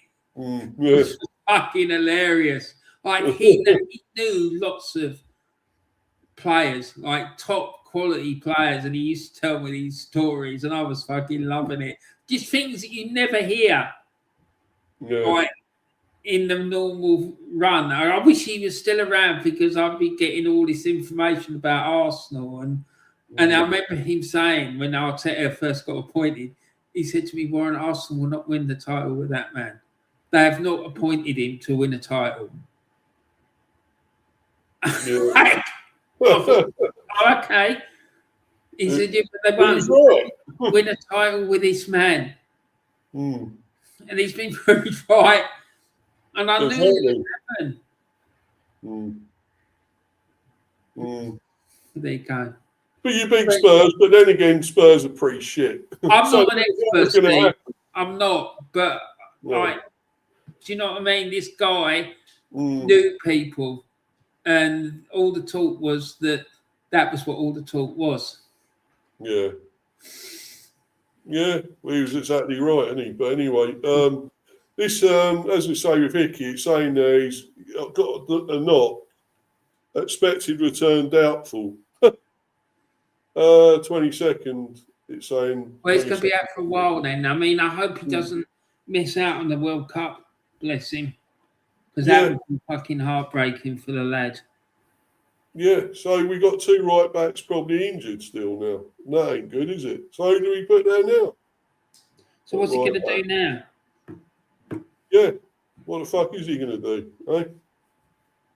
I'm not so sure. What does he know? Because I'm not so sure he does. I don't know about this guy. I don't know about him now. At one stage, I said I was going to back him, but I don't think I will, mate. I'm not going to retract that. I've said that on my last stream. I was ranting, going off on one, saying about it, and these other Brentford fans are happy with what we got, accepting it.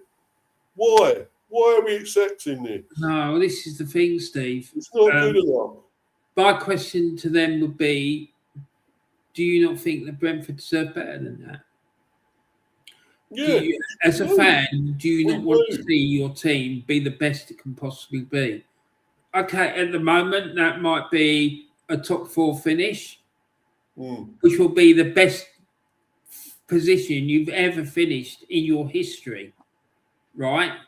Yeah. But shouldn't you not be hoping for more? Do you know what I mean? I want more, but not a lot of these others. Ideally, Steve, you want to see Brentford challenging for the title, don't you? Well, yeah. I mean, yeah. I don't think that'll ever happen totally. I'm not sure that'll happen. But it might happen, say, in 30, 40 years or 10, 20 years, who knows?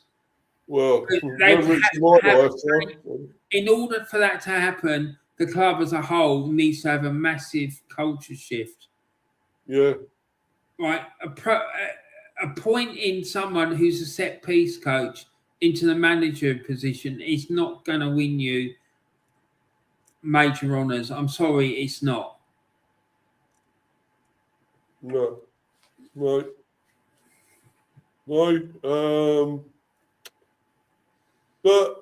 the thing is, anyway, I've got to do the preview for this somehow, and I've just got to. As I say, I'm not backing this manager until I see anything that he changes or does differently, because I think he's just a stubborn bastard and all. He's like another Arteta in a way. He wants to do what he wants to do and fuck everyone else, you know. And I don't think that's right. How are you going to do anything if you can't accept anyone else's opinion and change things and do things differently? At least with Frank, he can mix things up slightly. He could change things slightly around. I'm not sure I'm seeing it with this bloke. I'm not sure at all. And it worries me, Warren. It really does. That we're not going to get where we should get this season under him. We're not going to get this European spot. Because, yeah, it could go down to 8th, but are we even guaranteed to be even 7th or 8th? In the top 10 even at the end of this season. What's that comment from I Am Titanium about? I don't understand what he's going on. Hold on. I just want to get to that. Hold on. Steve Holland and Warren Zaire Emery. I don't get it. What's that? Warren. Zaire Emery. I don't know. Stan, what does he matter? Like? Oh, he's talking about us. He's saying he's calling me Steve Holland. Yeah. And you Warren Zaire Emery. So I don't know. He's probably thinking, well, we, managers or something. But yeah, it's like Steve. Doesn't exist anymore, Steve. Huh? It's your name. Your name. Like, he's got a new.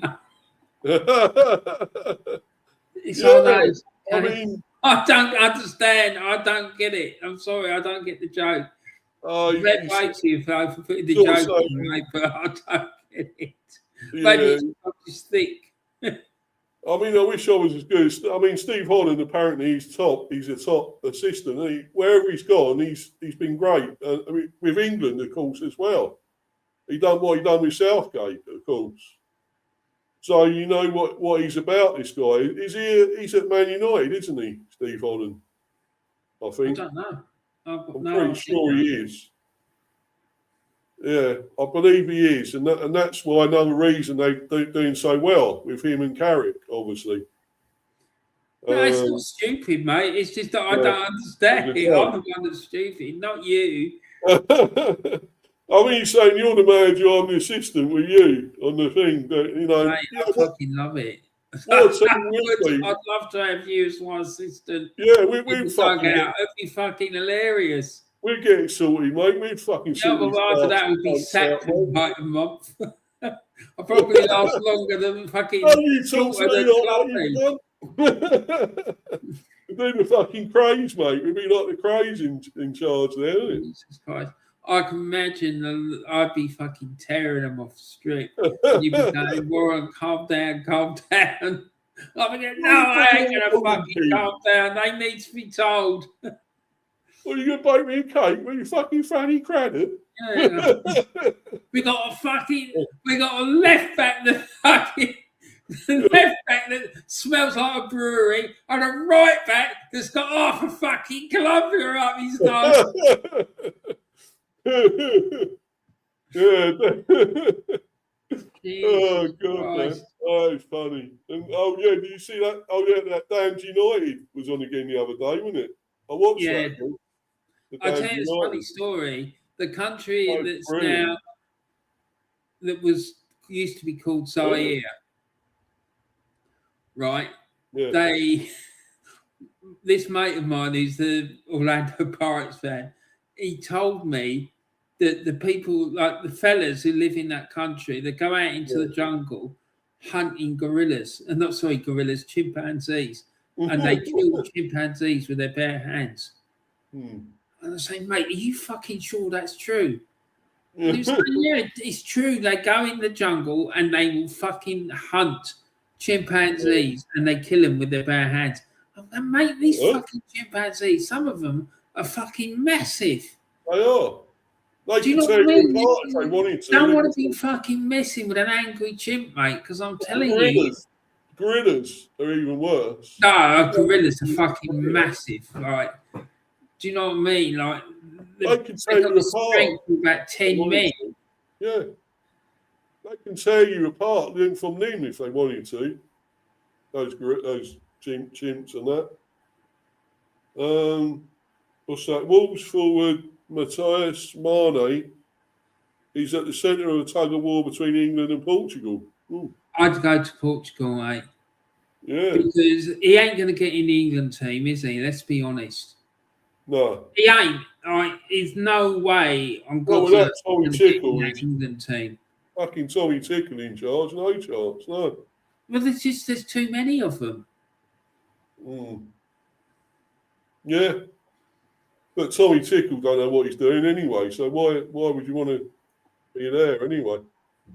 Fucking new contract. They do, mate. But they do. That's the problem. And I'm just trying to remember the name of the country that it is. Oh God, I wish he was there because he'd tell me. He was. I tell you what country it was. Did you watch any of the AFCON? A little bit, not much. Did you see the geezer he'd stand up in the crowd like a statue, holding his fist up in the air? Oh yeah, I remember him. Yeah. Yeah, that was the country. He was from that country that I'm talking about. Oh right. Oh. Yeah, I think I remember him. Yeah, what are you talking about? But yeah, and I always remember you remember back in the day when they used to have the advert with the chimps, with the PG tips and whatever, all that business. I mean, couldn't get away with that nowadays, could you? Doing that. Definitely not. That wouldn't happen nowadays. No, but I mean, like messing with chimpanzees and gorillas, that's not a good idea, mate. Because those fuckers, they know. They're dangerous. I mean, chimps seem friendly enough most of the time, but they can be fucking wild. They can be nuts, can't they? You can go nuts. Oh, yeah, 100%. If you fucking upset them, mate, you're in big trouble. Exactly. You know, they tear you apart because they are so massively strong. So, but yeah, getting back to this though, I mean, this is obviously the last head-to-head with Burnley. That's who we're playing, Burnley. We should be beating this lot. Look. And I think they've won more than us against us. So, which one of these are the most recent? The top one or the bottom one? The top one. Yeah. That's So where we've been. that We've would have been been 3-1. season before last because they were in the Championship last season, weren't they? Yeah, this was last year. This top one was when we beat them 3-1, November last year. No, it can't have been last year, Steve, because they were in the. Oh, sorry, yeah. Yeah, this one, the this top one. season. The Championship down the bottom here, January and August. 2015, 2016, they were Championship. Where we were as well, of course. So, yeah, they beat us 1-0 and beat us 3-1. That was in the Championship. We had a really good team then as well, I think. Judge, he's still playing for us, Alan Judge. The Judge? Yeah. Yeah, he was still playing. Yeah, I remember him. He's pretty good. Sam Saunders, yeah. Sergi Canos was still there as well. Lasse VB, I remember him.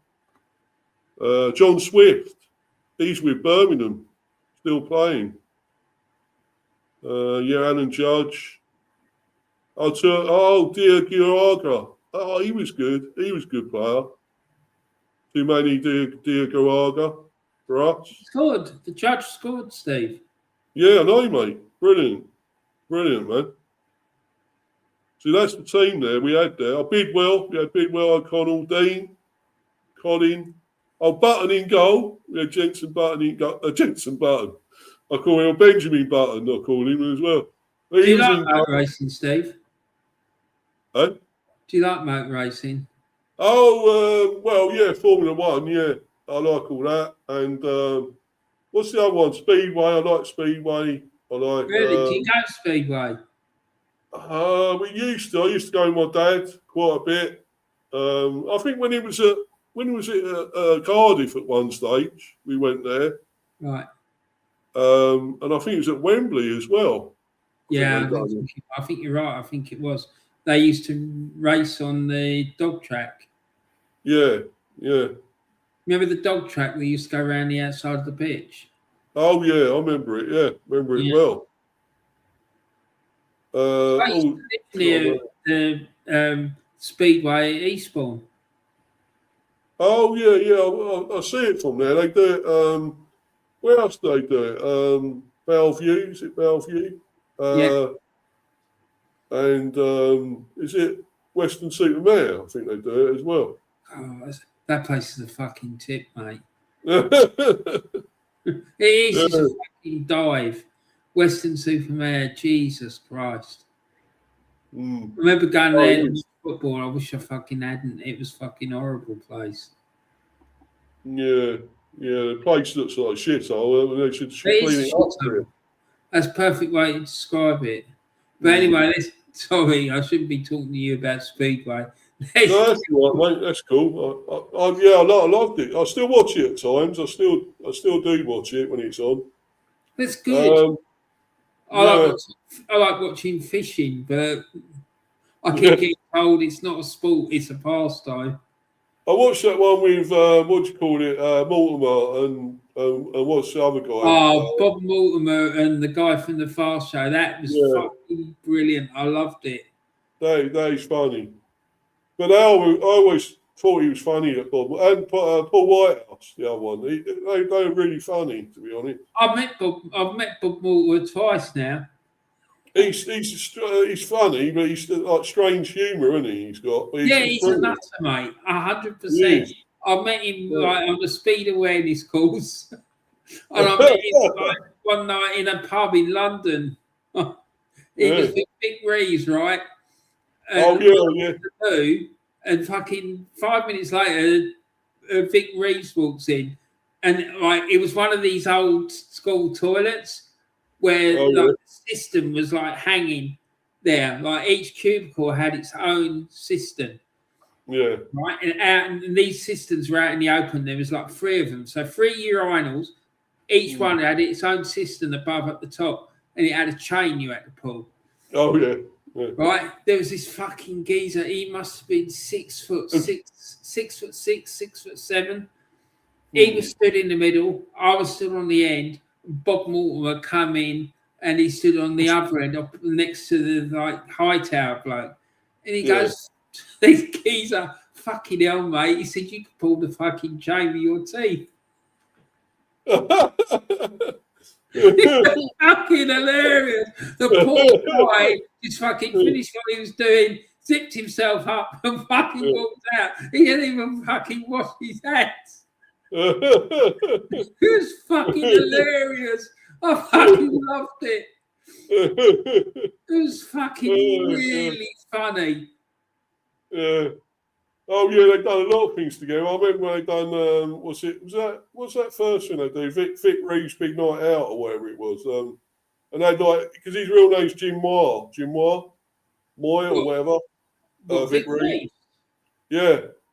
I didn't his know real name. Because Vic Reeves was actually the name of an entertainer years ago, an old entertainer.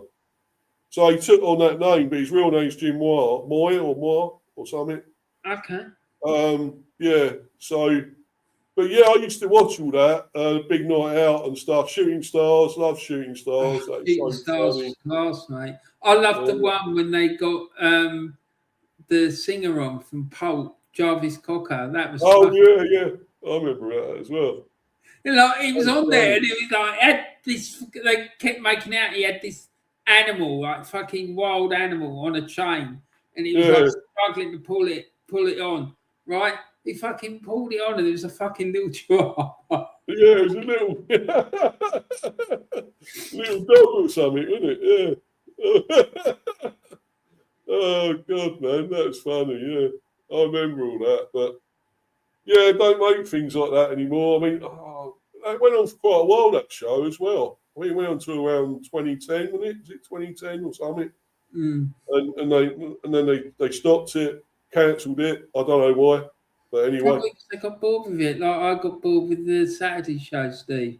I can understand why now. After doing that Saturday show for 3-4 years, I was getting bored. Like it was becoming like a what do you call it? It became an ordeal. Not an ordeal, but it was like fucking hard work to do it. And I just thought, this ain't working for me anymore. I can't do it. Do you know what I mean? Because it's not becoming a chore for you. Yeah, exactly. It did become a chore, and that was why I stopped. One of the major reasons I stopped it, because it shouldn't be like that. Because the whole point of that show is it's supposed to be just a fucking laugh. Do you know what I mean? It's not supposed to be really serious. It's supposed to be just a laugh, and I wasn't enjoying it, so I just thought, no, I need to stop it. Yeah, why keep going with something you're not enjoying? No. Yeah, exactly. And it wasn't big. It wasn't enjoyable anymore. I like the show, and a lot of other people, I'm sure, liked it, buddy. You know, but if you're not, the thing is, it was my most show, Steve. Right? It would regular when I was doing it at its peak. It was getting 300, 350 views every single time I did it. Oh yeah.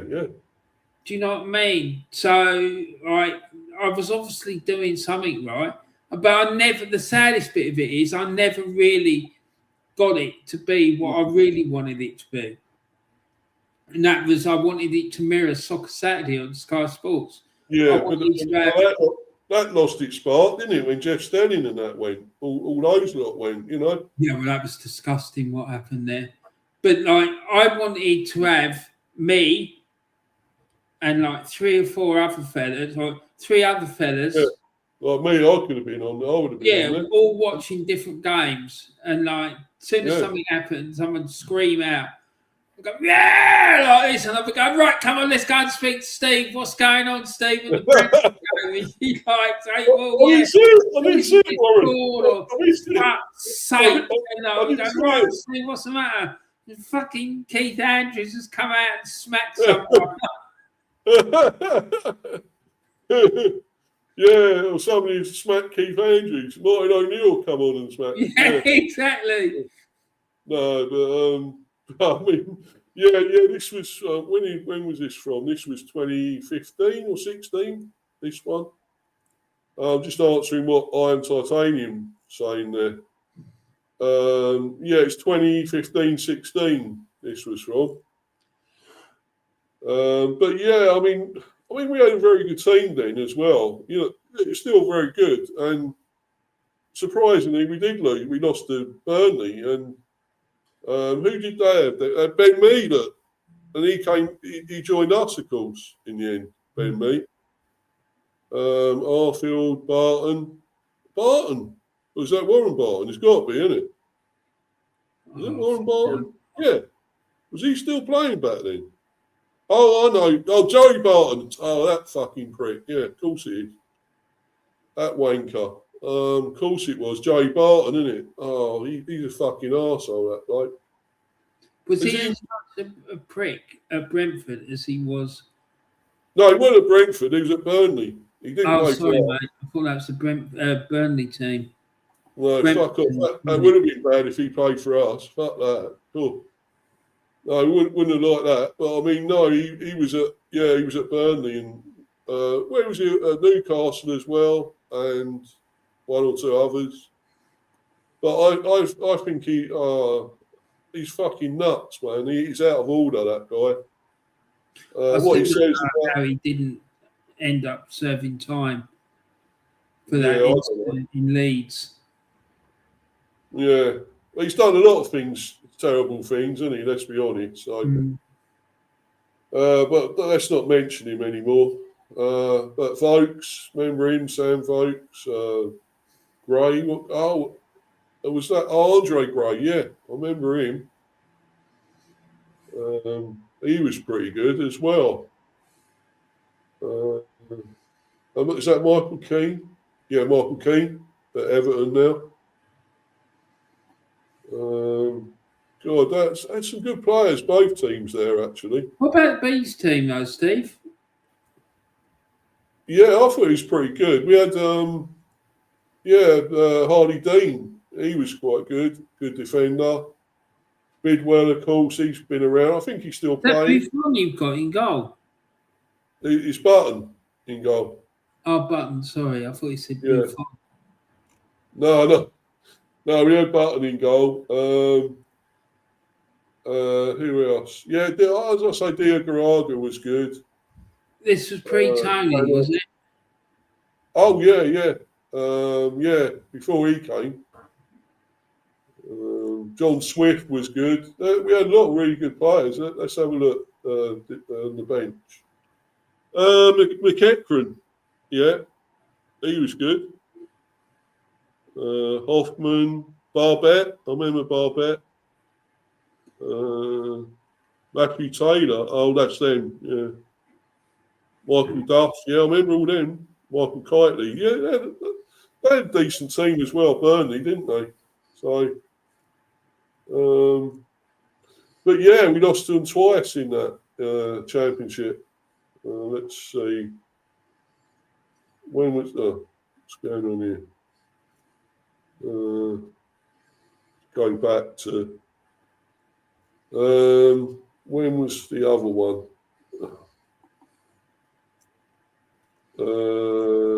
That one was 2015. No, that was 2016. The other one was 2015 when we lost 1-0. Yeah. Alan McCormack. I remember him as well. Very good. V-Bay, yeah. Similar team to before. Tarkowski. And he was playing then. Didn't he go to Everton? Yeah. Yeah. He's still at Everton, yeah. He was a bit of a nutter even then. He got booked a lot then for us. I'm surprised he weren't sent off a lot, to be honest. He's fucking nut job, mate. He's a good defender, though, Steve, isn't he? Good, but he's fucking bit mental with his tackling and that. But yeah. They had good good players still. Let's see who else did we have. O'Connell, yeah. A lot of the same players mainly. Josh Clark, yeah. Yeah, those do remember a lot of them. Let's go back. Let's try and get the more recent ones. What's that one in October? That was 2021. Obviously, we would have had Tony then. Godos. Yeah, Godos, he was quite good. Yanelt was still there, playing now. Rorslev, fucking hell. We had him 2021. Yeah. Yeah, we had a good team then as well. Janssen, he was quality defender. I think he was at Celtic as well, wasn't he? Hey? Pontus Janssen. Wasn't he at Celtic? I don't know. He's not there, I don't think. I'm sure he was at one stage. Pinnock, there's Anchor. Fernandez we had in goal. Who was he? I don't remember him. But yeah, Jensen Norgard. We had them all there. Henry, Onyeka, Forza. Force, sorry. He was good. Tony, there we go. Tony was playing. Yeah, we still lost again. Who did they have? Cornet, Wood. He was there. Chris Wood was playing. Brownhill, Westwood, McNeil, another good player. What's going on with it, Chris Wood, Steve? Is he like injured or what's going on? It must be. I don't know. He seems to be out a long time, isn't he? And I remember him fucking scoring against us in that first game. He scored 2, didn't he?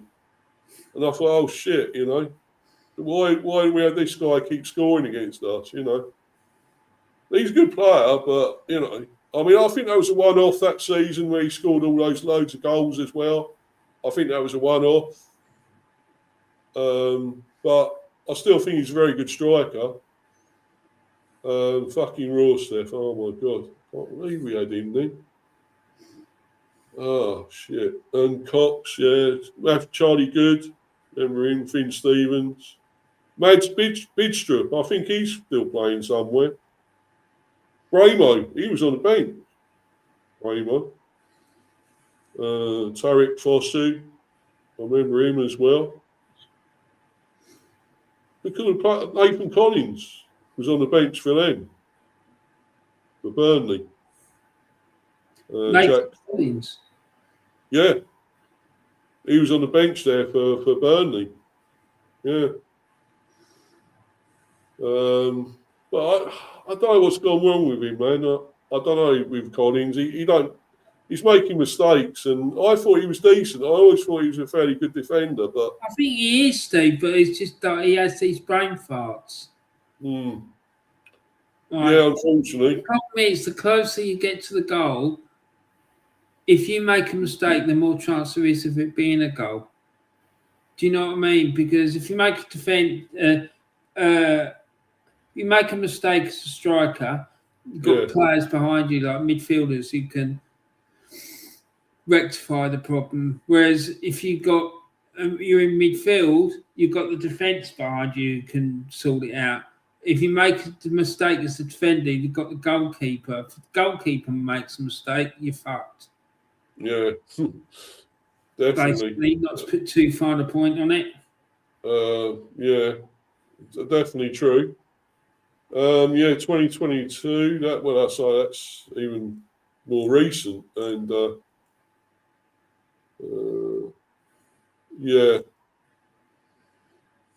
Tony, of course. Then again, Bramo.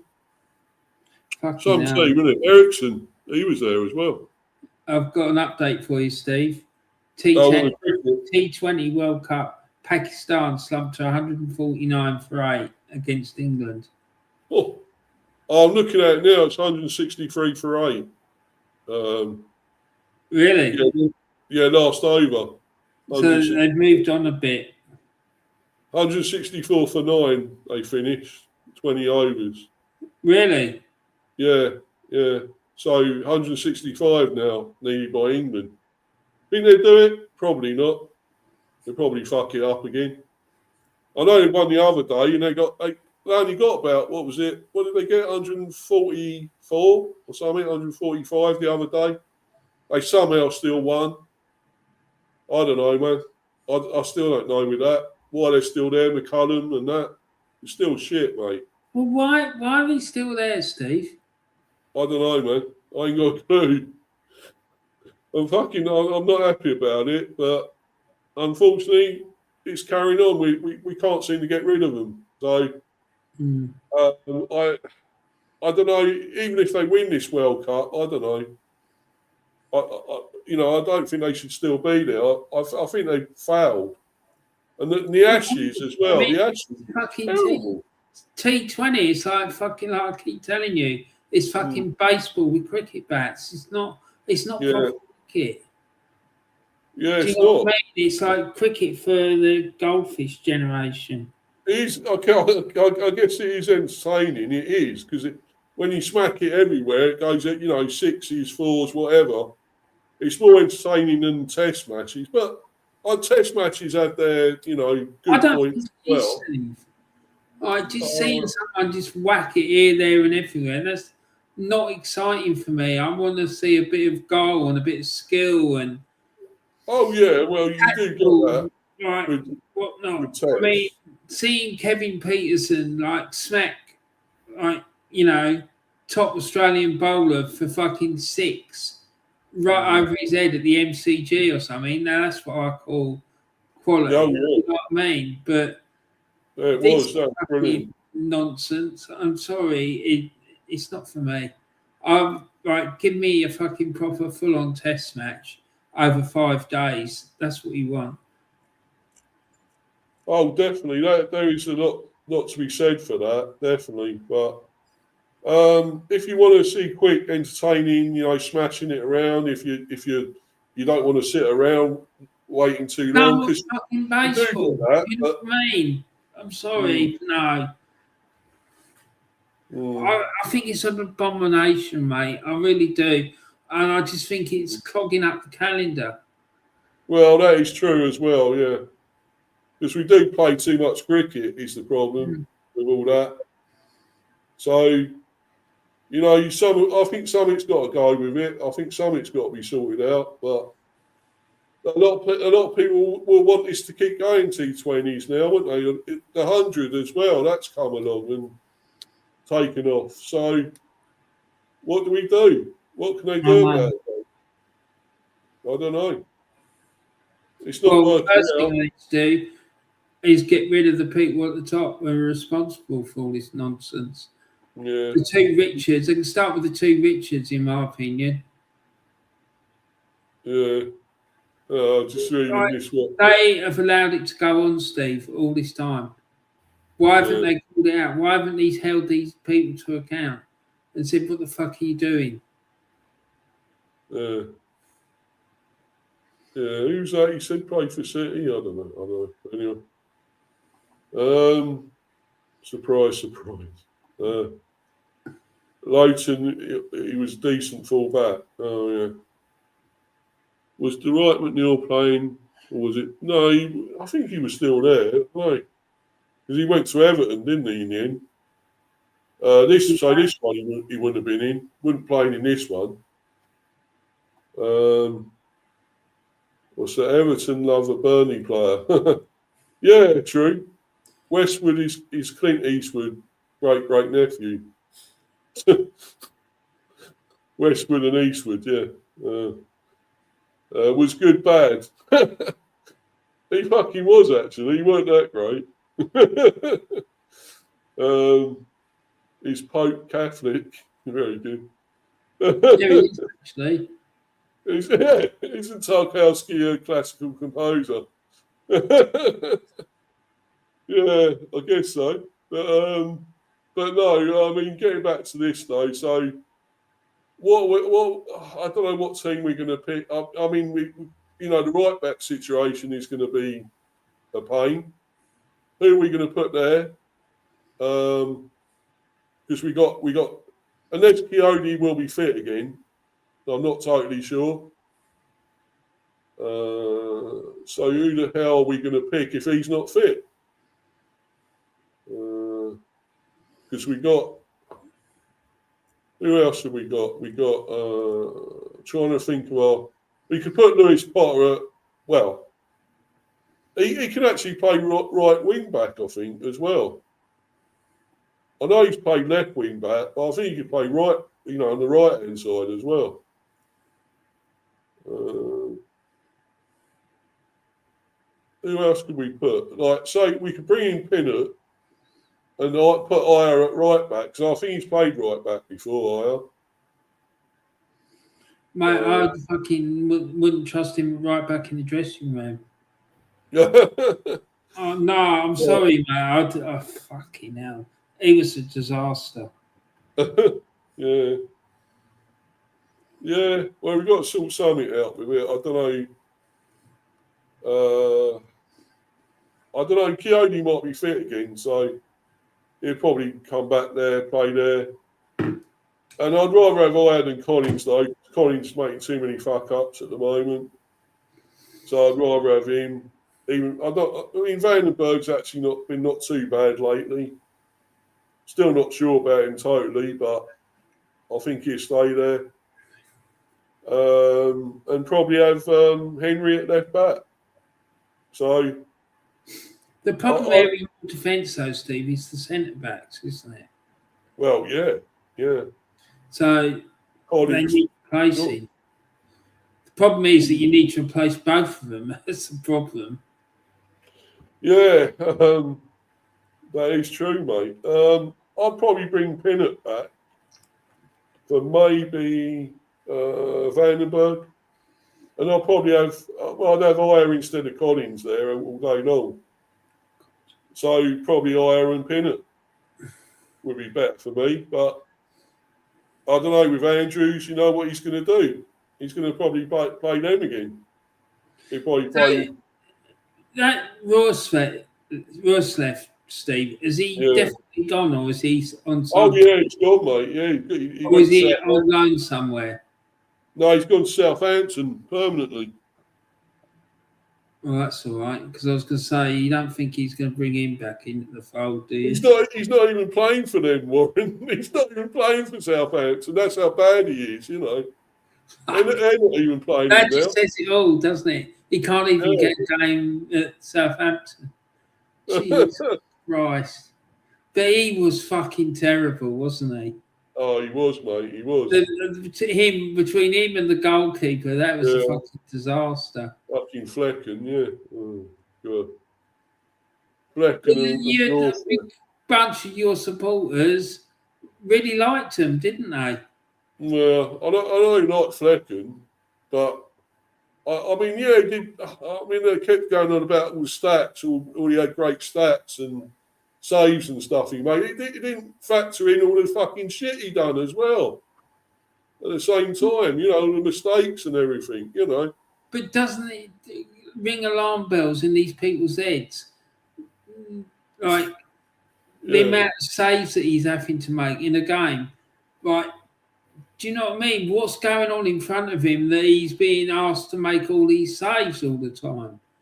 He's like, that shouldn't be happening. Like, the opposition players getting into positions where they're forcing saves out of this geezer. Do you know what I mean? Like, why isn't the defence stopping these attacks before they even get to him? Exactly. That would be my question. Like, I know he's like not great, but the fact that he's being asked to make all these saves all the time is pretty damning on the defence. Oh yeah, for sure. It was crap, Steve. I'm sorry. I remember seeing him in that game when he kicked the ball, allegedly trying to kick the ball up the field, and it went into touch. I remember it. Johnny Wilkinson at his finest. It's fucking terrible. Kicking for touch. Yeah, he was poor. And yet, I think he went to, was it Leverkusen and whatever, and he was fucking brilliant in one of them games, got man of the match. I mean, what the fuck? How the hell does that happen, you know? Maybe Germany's, I don't know, tougher league, I suppose. I don't know, or what, I don't know. Maybe he's got a better team there, better players in front of him, who knows? But, yeah, I never rated him at all.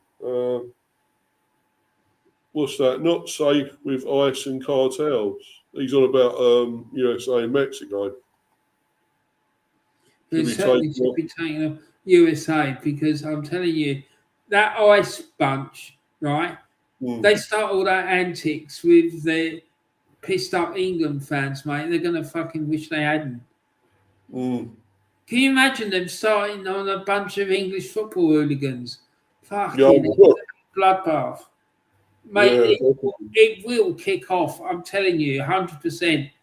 That those nutters ain't going to put up with all that drunken behaviour, loutish, like mad behaviour from English football fans. They're not. Well, And as soon as they start trying to clamp down on it, it's going to kick off. Oh yeah, definitely. But anyway, for me, I'd have Damsgaard starting in this one all day long. I mean, you know, it's only Burnley as well. I mean, I know they're away. It's they're fighting for survival. Can you realistically see them getting out of that, Warren? I don't think so. But not unless they're putting Sean Dyche. Well, yeah, they could do. Get rid of Parker and bring him back, couldn't they? But you know, I mean, surely we should beat this lot. But then I said that about Forest when we played them. He needs to bite the bullet, swallow his pride, and get Damsgaard in that team. Well, he's got to. Play the best players at your disposal and go for the throat. And Shardy's got to start this time. I think he's got to start. Well, he's got to go with two up front, mate. I don't want to see any of this 4-2-3-1 nonsense.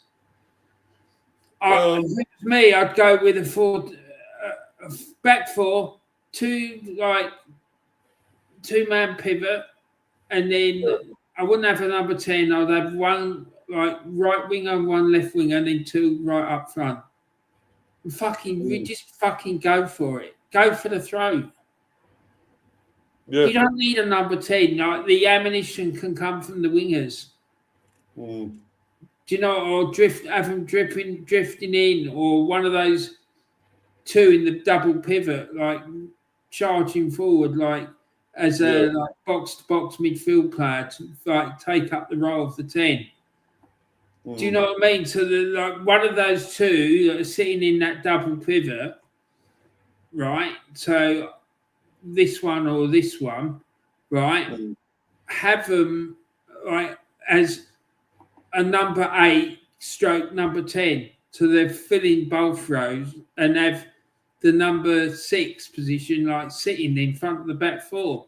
So when they're attacking, the number 8 plays more like a 10, and when they're defending, he goes back and acts like as a assistance to the main defensive midfield player.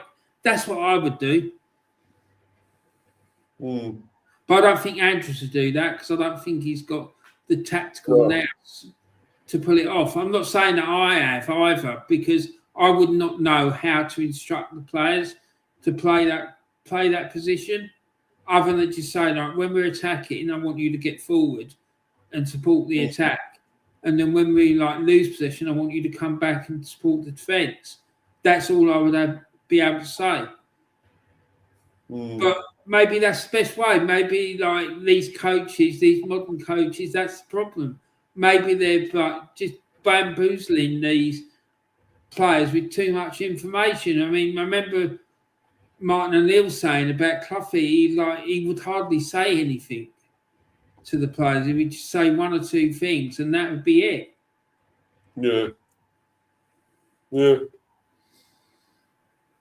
Yeah, definitely.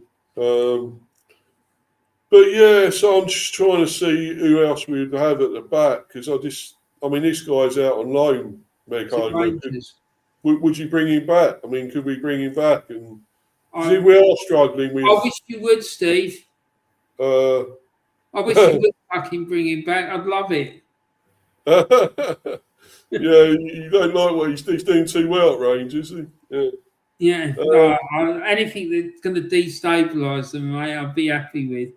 Yeah, you don't like that what's going on there, do you, mate? They're doing too No, I well at don't. the moment. I think it's a load of nonsense. And you got this guy there, Benjamin Arthur's out here. Yeah, I've got a feeling he might play at the weekend. Hmm. He might play in defence because our main centre back got sent off at the weekend. Yeah, he's a good player, this Arthur. You know, he'd be really good for you, I'll tell you, your team. I hope the occasion don't get to him because he's got to come in and play in an old firm derby, and I think it might be too much for him. It's not fair to expect a young laddie to make his debut in like a Glasgow derby like that. It's just not. Yeah. It's not good. It's like the atmosphere is really intense, and it could really get to him. It could fucking really unsettle him. Do you know what I mean? You can't. It's a really like hostile, vicious atmosphere, mate, and like you've got to be a special sort of person to be able to handle it. I'm not saying he's not, but it's a risk, Steve. That's what I'm saying. It's such a volatile atmosphere. Like he hasn't experienced it. He hasn't experienced that in Scotland yet. I don't think. That's the problem. Like I would have liked to seen him have a couple of games under his belt before he gets put into a game like that. But we may not have an option because we've got a centre back out injured. We've got this other one now suspended, so it's difficult to know what's going to happen. I mean, saying about that, what about if we have to bring this young man in? It's a good name for a defender, Ollie Shield, isn't it? Yeah. Shield in front of the goalie. Yeah, that's quite a good name, but you know he's only young. He's was he a centre back, Steve, or where's he play? He's a versatile defender. Under 18s, 2-year scholarship. So previously been part of Southampton's academy. Yeah, well, Southampton have got a really good academy. They've had a long history of producing like good players down the years. I mean, he was awarded Under 18s Player of the Season award, so he must be pretty good. But would we have to rely on him? We got to go down to putting him in the team. You know, that's not ideal either, is it? So are you looking to try and drop Nathan Collins, Steve? I would. I'd like to drop him because he's just making too many mistakes. It's not good enough. It's not good for us that he's there and he's cocking up. And he's our captain as well. And no, I don't think he should be playing. So I'd either have Aya there or Pinner, or I don't know about this guy as well, whether he could play in, but I don't know. What's another Brentford B player as well, but so he's another under 18, another youngster. He was at Millwall and he was captain of them under 18. Well, he's used to play in front of a hostile environment then. Yeah. Don't get much more than Millwall, does it? Yeah, fuck that. He was, play there. Fucking hell. But yeah, I mean, I don't know, man. If we got to rely on them, no, they ain't looking good, is it? But yeah, if the right back situation is still that bad, I mean, one of them may have to come in. So I don't know. I don't know, really. But Andrews has brought it on himself, as far as I'm fucking concerned. Fucking wanker. But Yeah. I think with the midfield anyway, probably Jensen to continue. I think he's been pretty good this season. So he'll continue. Maybe, as you say, Henderson, maybe give him a rest. I would put Damsgaard in myself. Definitely. I don't know about this. I mean, Luca Bent, he played a game the other day, came on in the FA Cup, I think it was. He only played about a minute or so near the end, so not a lot. He's supposed to be another good player. No one we got from, where was it we got him from? I thought we got him from, what do you call it? Where we got, what do you call it, Thiago and that from. But we didn't get him from there. But he's Belgian, another Belgian. They've had some good players recently, Steve, though, haven't they? Yeah. Oh yeah, definitely. Could he come? Well, it's not a big step up to come into this sort of game, but I don't know. Could be quite good. I don't know, but would you play him in a game like this? Probably not. Ryan Trevitt, I think he's off on loan still. Ryan Trevitt. Jan out of course. I think Jan out probably play. Steve. Sorry, Warren. Josh Silva, according to Transfermarkt, he's injured. Oh, that's right. Yeah, he always is. He's always injured. Yeah, so I knew that. He's always fucking injured, Warren. I don't know why we still got him there, to be honest. Konak's off on loan, I think, yeah. Damsgaard, yeah, he's got to play. He's got to fucking play. Probably Yamudia will play as well. Those two, Onyeka's out at Coventry. Carvalho's out injured. Milambo's out injured. Both with ACL.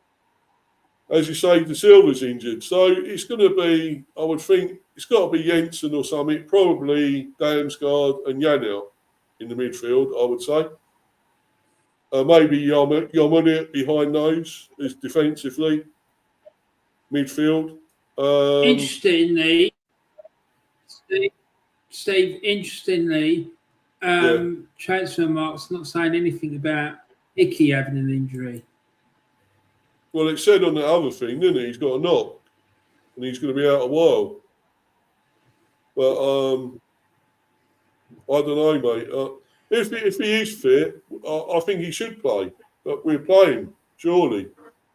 Right back. If Coyote's still not fit, he's got to play it right back, isn't he? So I'll carry on. I would play him, mate. I would definitely play Hickey there. So up front, as you say, Sharda and Thiago definitely should be playing. Although I think Thiago hasn't quite done enough lately. He hasn't scored a lot. He has been done okay in the game. I think that game against who did we lose to? 2-0, Brighton.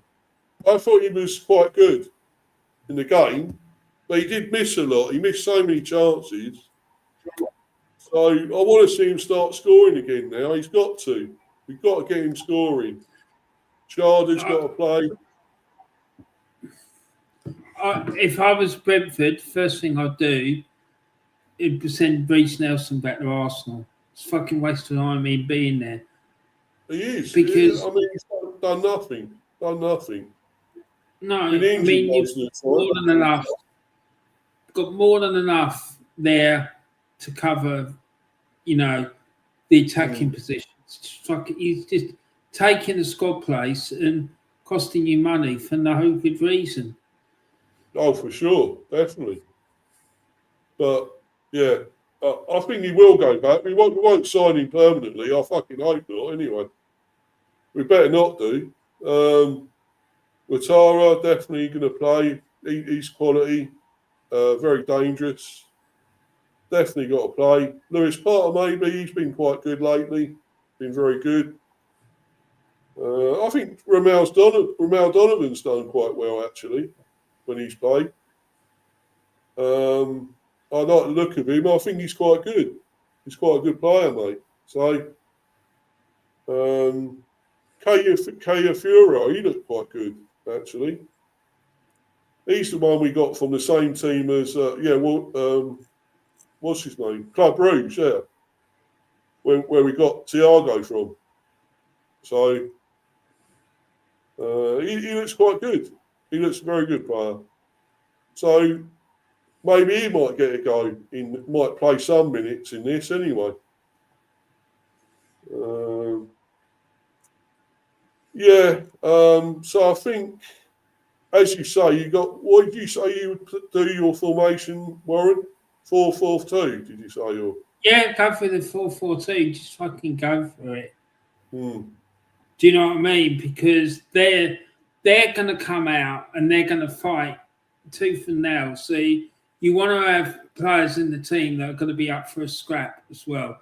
So you can't afford to be playing any shrinking violets or people that aren't up for a scrap. No. Because one thing I can guarantee you, mate, is that they're going to be up for a scrap. Yeah. Well, they're fighting for their life. Pitch with their fans behind them, they're going to be fucking on it from minute one. So you've got to be prepared for that. Yeah, they're fighting for their lives. So. Fighting for their lives, aren't they? Any of those players aren't up for a scrap. They need to be left out of the squad. Yeah, 17 for 2 England, by the way, at the moment. 17 for 2 England are at the moment. They're not going to do it, are they? Salt went for a duck and Butler went for 2. Fucking hell. Brooks not out 15 at the moment. Fucking hell. Not looking good, is it? Drinks come on yet? Eh? They need someone fucking inspecting the drinks bottles when they come out. Yeah, pissed again. Make sure there's no fucking beer in the glass. Did you hear that fucking story about what's his name? Phil Tufnell told about when the drinks were coming out onto the field. There was gin and tonic in the water bottles. Oh yeah, that's right. Yeah. Michael Moore was sitting there going, "Get out, get off." Yeah, don't surprise you though with Tuffers, though, does it? You wouldn't surprise. He's a nutter. He is a nutter, though. But I mean, fucking hell, 17 for 2. Jesus Christ.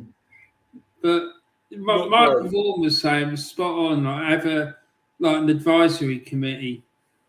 Yeah. Have an advisory committee. Have all these like top ex players on the advisory committee, and like questioning the board and what they're up to. Yeah.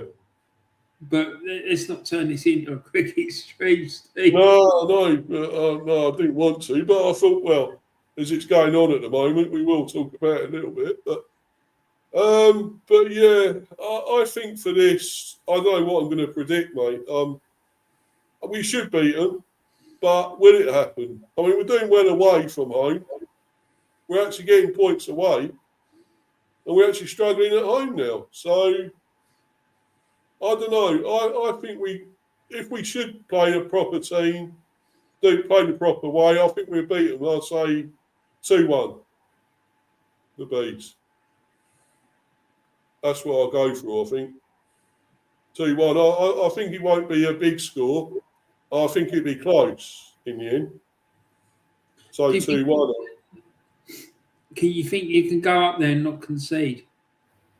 I'd like to, but I'm not sure we will because with the way that defence is sometimes lately, I'm not sure we can. So, I think unfortunately, I think they will score, but I think we will beat them. I think we'll beat them 2-1.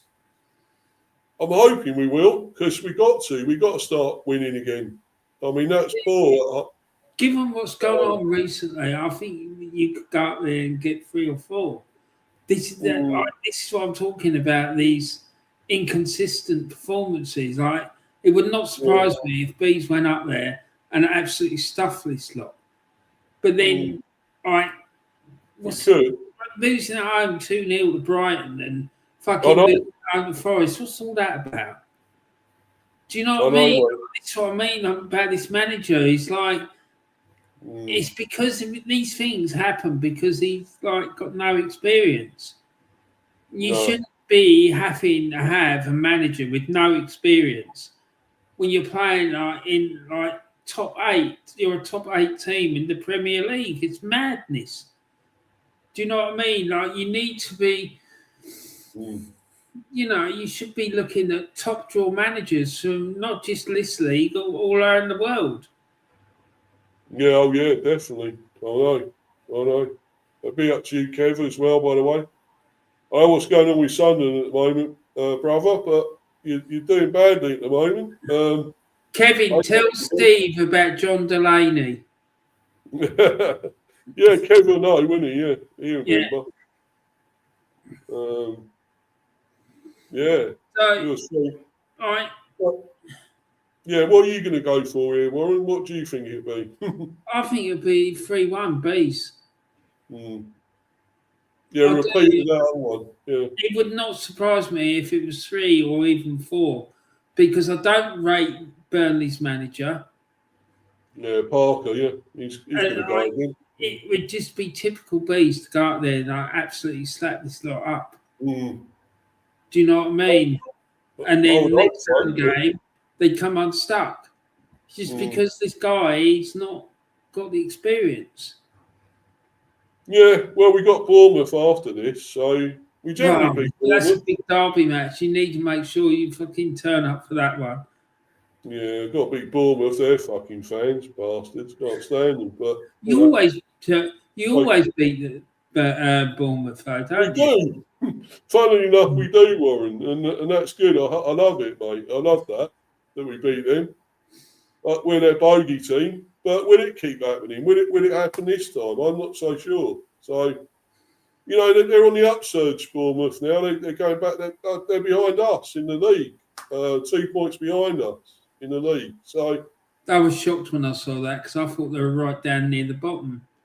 Well, they were at one stage, but they come back up again, aren't they? Getting results again now, winning now. So, you know, we're just holding on by our fingernails at the moment onto 7th place.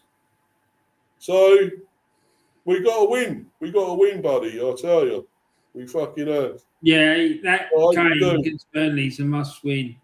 It is. So we'll move on to, what is it, 43?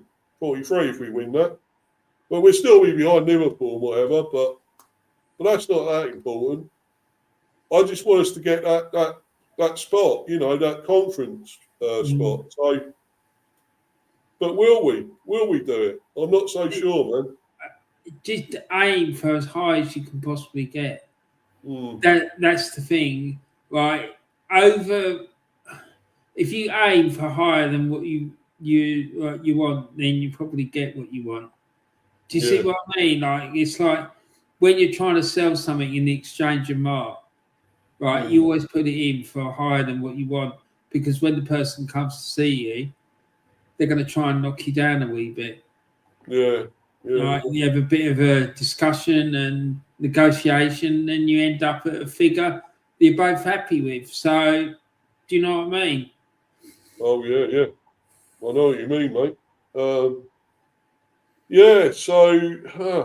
we are. 7th. I still think you can catch United.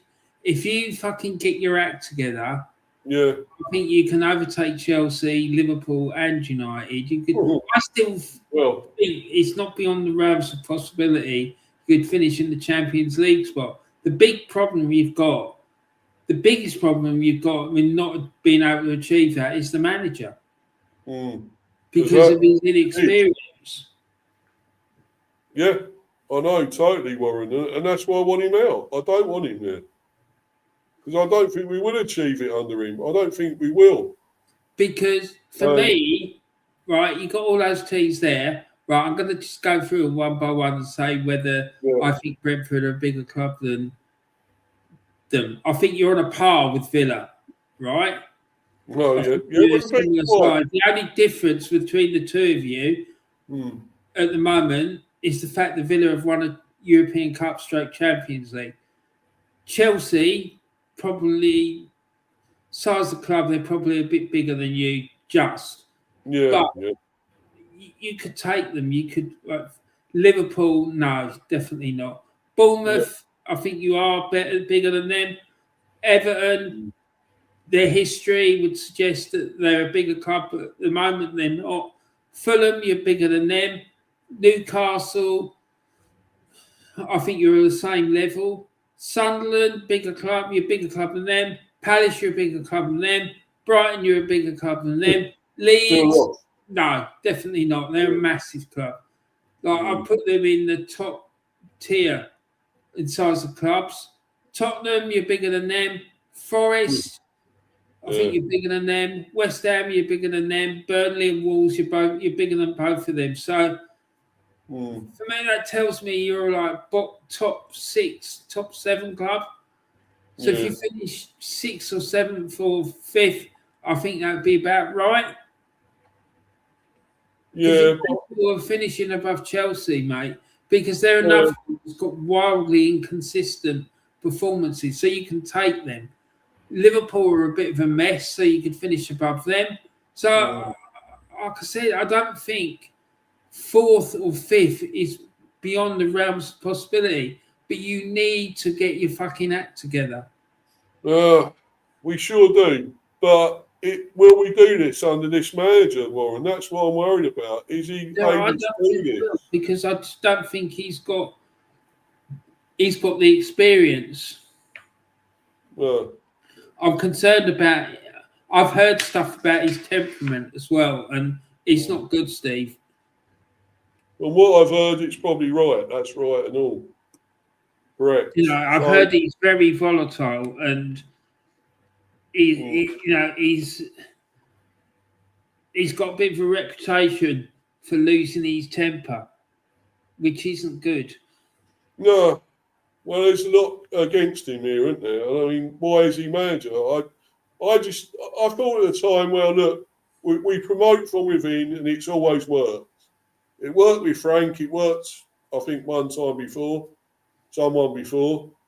So that's why they kept on doing it. But I don't think it's the right choice now. I think they made a mistake with this. I really do. I agree. A major mistake. Yes, he's got higher than Frank. He's been in a higher position here. But that don't mean anything. If you don't finish there, it don't mean you are better, does it? At the end of the day. So I just know that we've won so many, we got to this position, then we go backwards with him. He takes us backwards every time. We're starting to get somewhere. He takes us backwards again. And that's not good enough, is it? That's not good enough for us. No.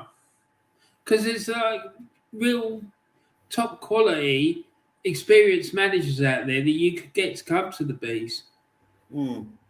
But the club, I think, needs to have a reset in terms of its culture, in terms of the way it sees itself. Because I think the way it's being run strikes me like the way like a top level League One club would be run. And that's no disrespect to you, Steve, but that's what I think. I think they're running the club the same way that they were running when they were like a League One club. And if you want to be competing at the top end of the Premier League, you're not going to do it like behaving like that.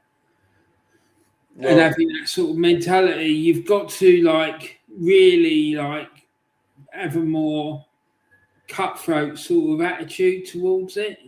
Yeah, ruthless. You've got to be ruthless. Ruthless. And like we're too friendly, we're too nice. And that's not good enough. I think like him being appointed as manager is a bit left field, if you ask me. I just don't think he's ready for that. he should have gone and managed a League One side or a bottom end Championship team, Sheffield Wednesday or someone like that.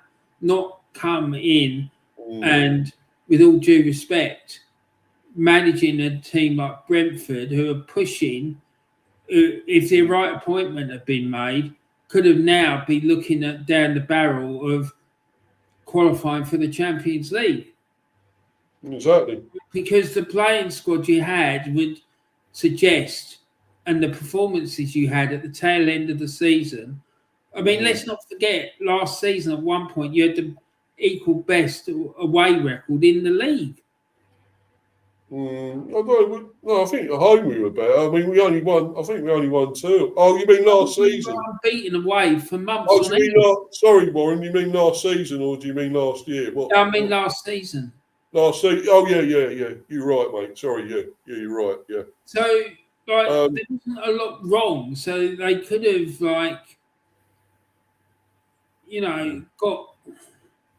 they could have really kicked on. But when Frank left, because they appointed him as manager, and I understand why these players wanted to go, because they probably looked at it and thought, right, okay, so we've had Frank, one of the most exciting and promising managers in the league, leave, and you're replacing him with someone who's had no experience. I'm sorry, I've got to think about my career, and I'm not willing to accept that. I can understand why they went, but to leave to go to a club like Manchester United, who nearly got relegated last season. Yeah. I just don't understand. I just think that was crazy. They're doing it right now, Warren. Struggling, in my opinion, to recover. They're doing okay now, though. Look at them now. They're doing all right in a minute, but how long's that going to last? Do you know what I mean? I don't think that Man United's issues have been solved. No, maybe not. Maybe not. But they are above us. They're 4th in the Champions League spot. So, yeah, that says it all, though. And, we could have been up there. We could be up there, as you say. If we had any real ambition, we'd get rid of Andrews now and get in somebody, sorry to say this, Warren, Brendan Rodgers. Yeah, well, why not? He's out in Saudi Arabia. And I think he would do a good job at Bees. I really do. Because as long as you backed him. Well, he's done well with Saudi. In a proper manner in the transfer market, I think you'd do all right. He got treated like shit at Saudi in the end, didn't he? I think. Yeah. What happened. But that was shocking.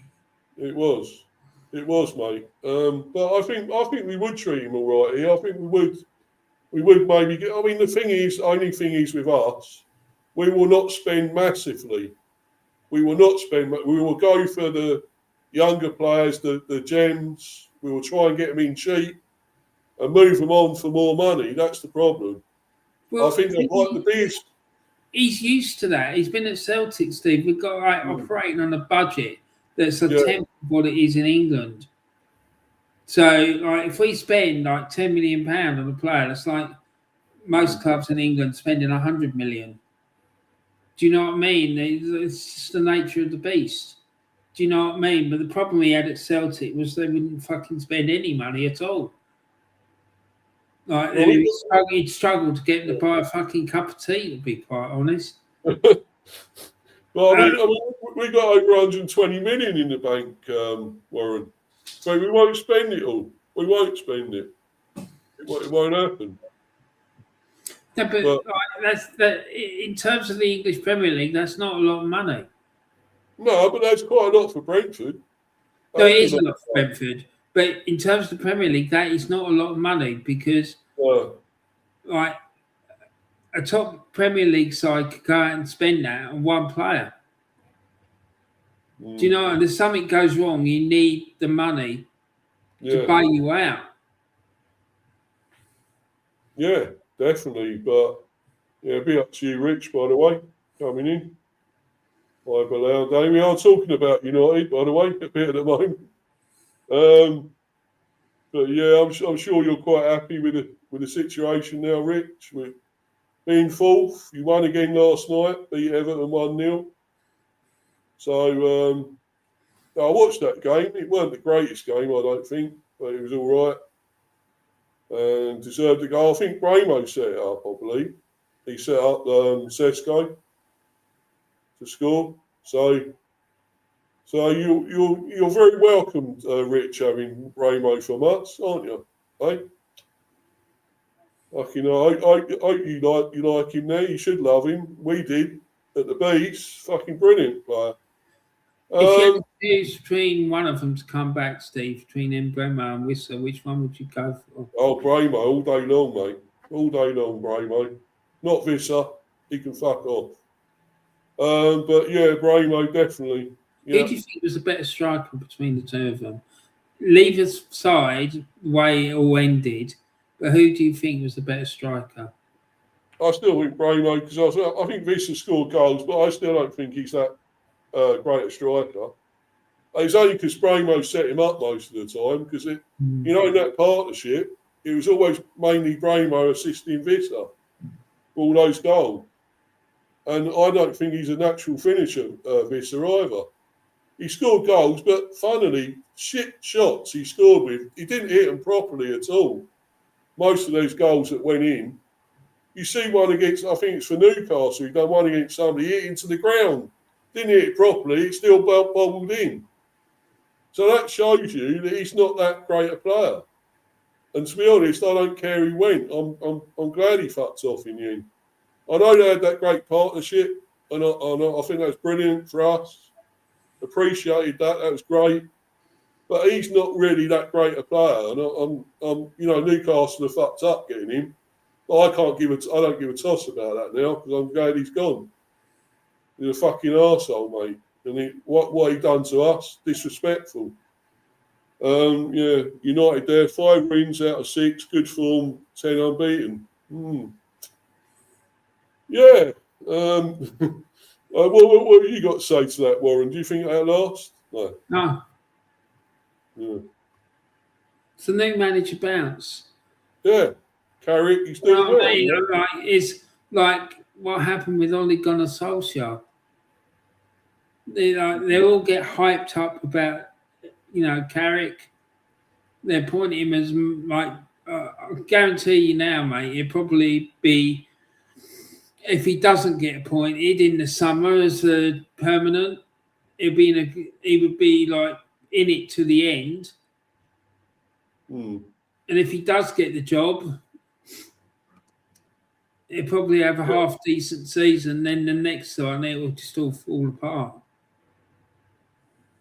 Oh yeah, definitely. Well, the thing is, at least he's got some experience.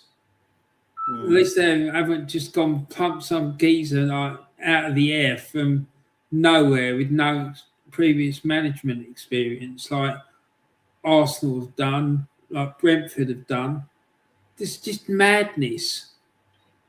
Yeah. Yeah. Oh, definitely. Yeah. So, going to bounce soon. Warren, what's this? 3 hours 13. Fucking hell, I've been on here. I can't believe that, man. I wasn't going to do it. I wasn't going to go on this long, but I started talking about all that thing with Andrews and O'Neill, and I thought, you know, I wanted to talk about all that because it's quite apt with what's going on, and you know, trying to get to the behind what's going on with Andrews. You know, why he's like he is, why he might be stubborn or whatever else, or you know, an arsehole, you know. So. But Steve, what do you think the big danger area is for bees? Where do you think Burnley could cause you problems? I don't know. They've got not a bad strike foot. Anthony's quite a good player, Jane Anthony. He played over here before for someone. I can't remember where, but he was playing here before, wasn't he? I think they've got some youngish players still and quite attacking. But I think their defence is better than it was. Because under Company, you know, they were pretty poor, weren't they? because he played a certain way, didn't he? He played the same way what they played in the Championship when they came up. So, and you can't do that in the Premier, can you? So, I think they're tougher, a bit tougher defensively. So, I think we still score. I mean, teams score against them, so that's not an issue. I think that Fleming's not a bad player. They've got striker. He's okay. But I think we shouldn't have a problem with them. When we played them at the GTEC, we scored the goal and they immediately equalised, which wasn't great. So we had to score 2 near the end to beat them. So that's how hard it could be, Warren, you know. It could be that tough to beat them. But I think we will. I think, as you say, maybe 3-1 or something like that. But I don't know. It won't be that easy, though. I think they will battle all the way, as you said. They'll battle. Because they've got to get out there in relegation, aren't they? So anyone would fight, wouldn't they, in that situation? So you'd hope they would, wouldn't you? Yeah. So at the moment, looking at that relegation, I think West Ham are going to get out. I think somehow they're getting out of that. You know, the way they're playing, they're in good form. I think we got them sometime soon as well, West Ham. You slapped them at the London Stadium, didn't you? Yeah. Absolutely destroyed them. It was only 2-0. We should have had about 8 or 9 or something in that game. It's, you know, that one way, one-sided, you know. I think Thiago scored 2 in that game. I think he did, didn't he? Yeah. Yeah, and he was on great form then, and at times he's been amazing, but lately he can't seem to find the finish. He can't fucking find a goal at the moment. So I don't know what's happened to him, to be honest, but still, what was it, 17, 18 goals this season? That's amazing, isn't it? So incredible. But I want to see some goals here. We've got to beat Burnley, and hopefully we will. It won't change my mind about Andrews, though. I'm not going to change that. I'm not backing him until he does something, achieves something. And he ain't done it yet, and I'm not sure he will. So I'm not going to back him. I don't care what the other Bees fans think or not of them think. For me, it's more about with him. It's more about the mad. If I was a Bees fan, I'd be more concerned about the wildly inconsistent performances.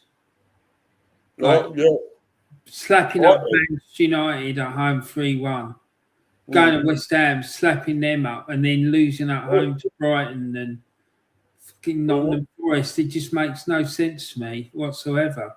When we beat teams like Liverpool as well, beat them 3-2, and Newcastle and so forth, Aston Villa. Drawing with Arsenal and well, we should have beat Arsenal really as well, shouldn't we? Well, you had them on the rack, mate. You had them; they were there for the taking. They definitely were. Gabriel should have been sent off. Don't forget, that should have been a penalty, and he should have been sent off. But no, terrible decision. If we'd had that, we would have scored that. We would have won it, I think. Yeah, I think you would have done. But you know, we got a good point though. It was a good point after all that. But anyway, I just don't know, mate. I mean, I'm hoping we win. We better win. If we're ambitious, we want Europe. We got to win it. So let's hope. Get back to winning ways, Steve. That's the thing. You need to start getting some consistency. Put a run of like 5 or 6 wins together. Do you know what I mean? Because that will really lay down a marker.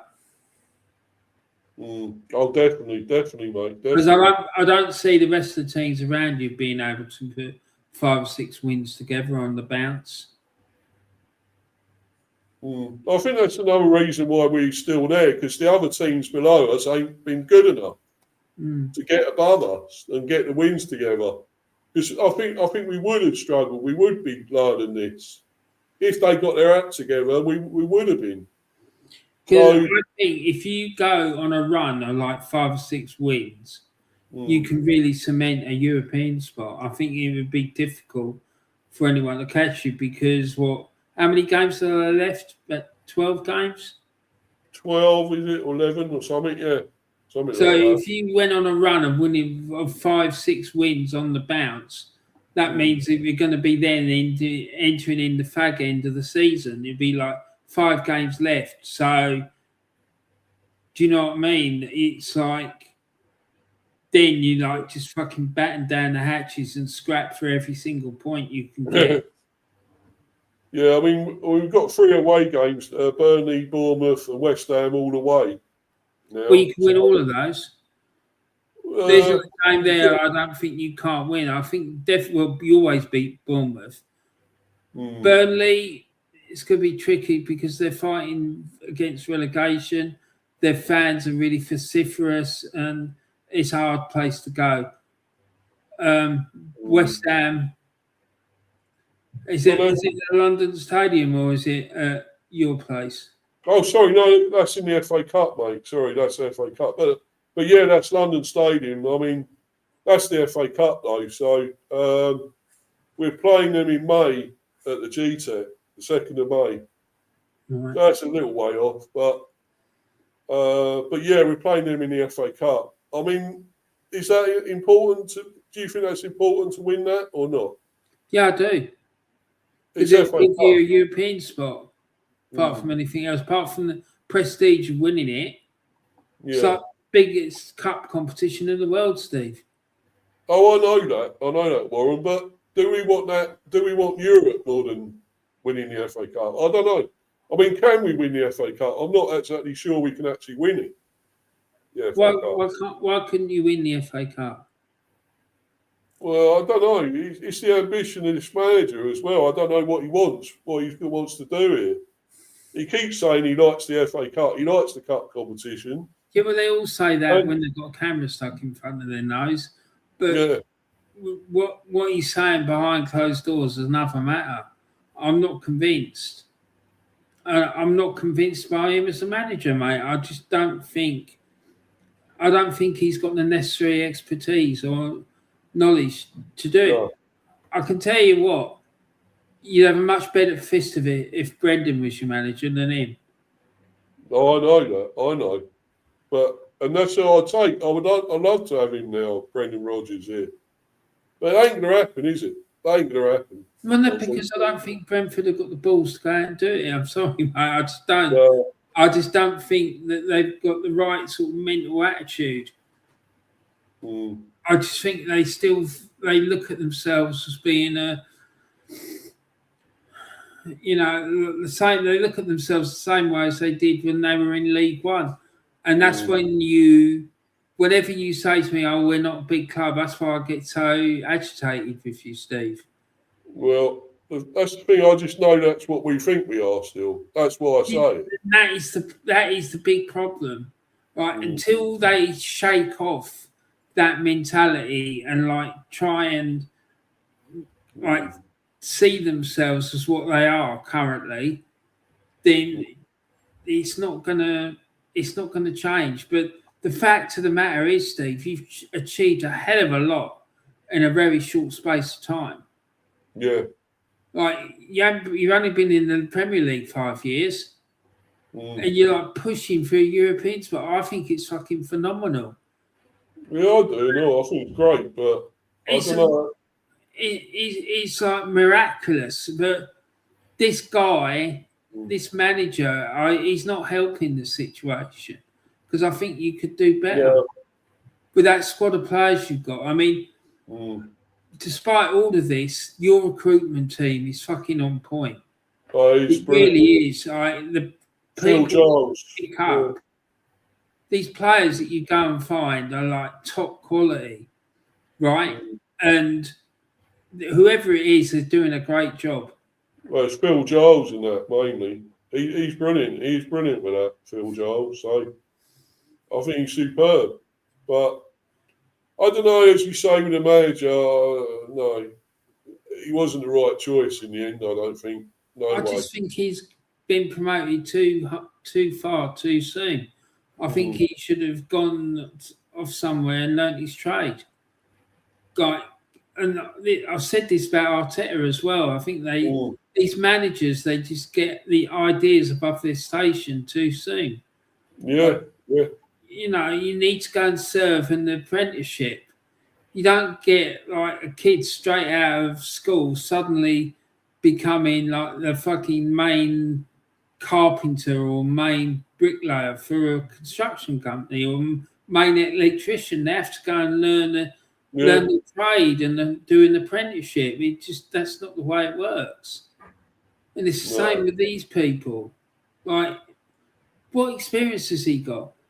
You know, what experience has he got of taking the team up to Manchester United in the two-leg semi-final, League Cup semi-final, where you're 2-1 up from the first leg at home and then having to defend the lead? He's never done it before. No. So how would he know what to do? Do you know what I mean? He won't just be like thinking, yeah, well, we need to make sure we get something out of this game. But how are you going to do that? And I'm not convinced that he would be able to do it, Steve, just because he's never been in that situation. No, I agree. Experience sitting next to Stephen Kenny, and bless him, Stephen Kenny, lovely fella as he is, he wouldn't have a fucking clue what to do in that situation, and neither would this guy. Whereas Brendan has been in that position before. He has taken teams to final. He has gone and won silverware and trophies. Do you know what I mean? He knows how to handle big egos. He knows how to manage things that go on in a football club. I don't think we've got big egos here, so that wouldn't be a problem for him, to be honest. But then again, as I say, I just don't think it'd happen anyway. They ain't going to do it. And we got to settle for this tosser now. And that's it. So I have to put up with it. Because a lot of our other fans, they don't give a shit. They're accepting it. I don't care. It isn't you're not putting pressure on the club by doing that. Like, it's all very, people will say, oh, a real fan if you don't back the club. Well, sometimes you need to call the club out. And sometimes when things are like looking a bit rocky, you need to like stand up and say, actually, we're not happy about this. And this is what we think.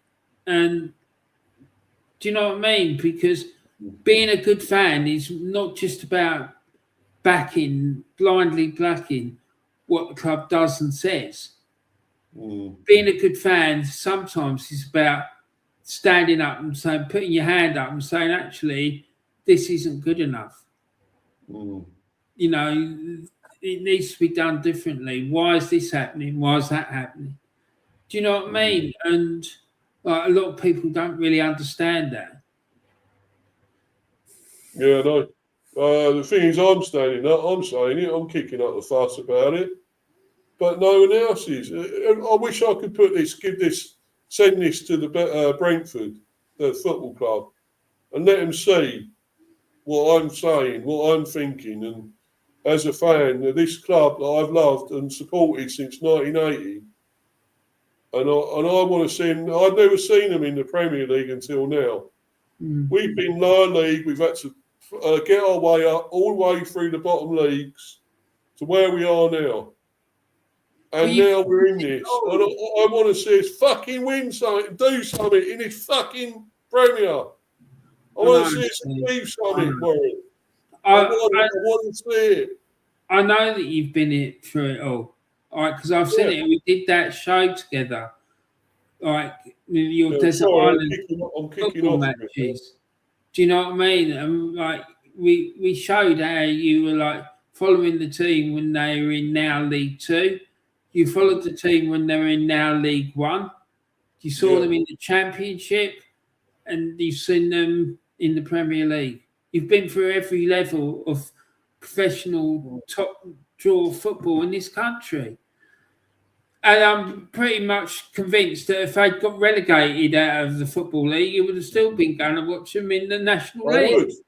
I would still. I would do it, Warren, because that's how much I love this team. It's, you know, I know they were classed as a really small club. They come up from lower roots, lower beginnings, whatever, bottom beginnings. But we've done it. We've grafted and toiled and fought our way all through those lower leagues, all through it all, to be where we are now. And yet we're still almost settling for just being here in the Premier. I don't want to do that anymore. I know we're better than that. As you say, we're fucking better than that. Why are we just accepting it now? You shouldn't. If you're not happy with it, Steve, don't accept it, and don't let anyone tell you like that it's not acceptable for you to be questioning it. No, I'm not, Warren. I'm staying with this. I'm sticking firmly. I'm not going to back this guy until something happens, good happens with it. And I don't think it will. I don't think he's going to get Europe. No, I'm not sure. I can't see it now. I think something's going to go wrong. We're going to go backwards yet again. And we should be up there. We should be getting Europe. But we'll be probably mid-table or a bit lower, I think, in the end. Unfortunately. I think that's what happened. And a lot of these other Bees fans, oh, look, we stayed in the Premier. We're back in another season in the Premier. That's brilliant. You know, all that bollocks again. But what have we actually achieved? We stayed in the Premier. So what? What are we doing now? How are we moving on? When we first come up to the Premier, yes, we consolidated. That's what we had to do. We wanted to stay in the Premier. We've done that for 2 seasons at least, where we know we could stay up. Yes, we went down. We was like 3rd season. We were struggling. We was about 15th, 16th, whatever. But then we come back again in the 4th season where we could get Europe, and we still missed out on Europe when we had a chance. And now we're going back. We could be in Europe again, but we could go backwards under this manager again. And I've had enough of it, Warren, you know? It's fucking annoying. I can see it's annoying you and it's upsetting you, and I completely understand it, because I would find it annoying too. You know, because you've been on an upward trajectory for quite a number of years. Yeah. And you want it to continue, and understandably so. And like, the thing is, any real football fan wants to see the team that they support be the best version of themselves that it can possibly be. That's what being a football fan is all about, in my opinion. And you're no different. But the problem is, some of these so-called fans, if they are fans, because I'm not convinced that a lot of it is these bots and fake fans. I'm like pretty much convinced that a lot of it is that, Steve. I just like trying to be the best, be seen as like a super fan if you want. But for me, that's not being a real fan.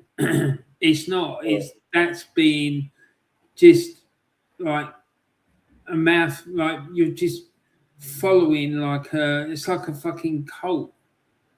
Do you know what I mean? It's just like a cult where you just blindly follow whatever you're told, and that's not what it's about. It's not.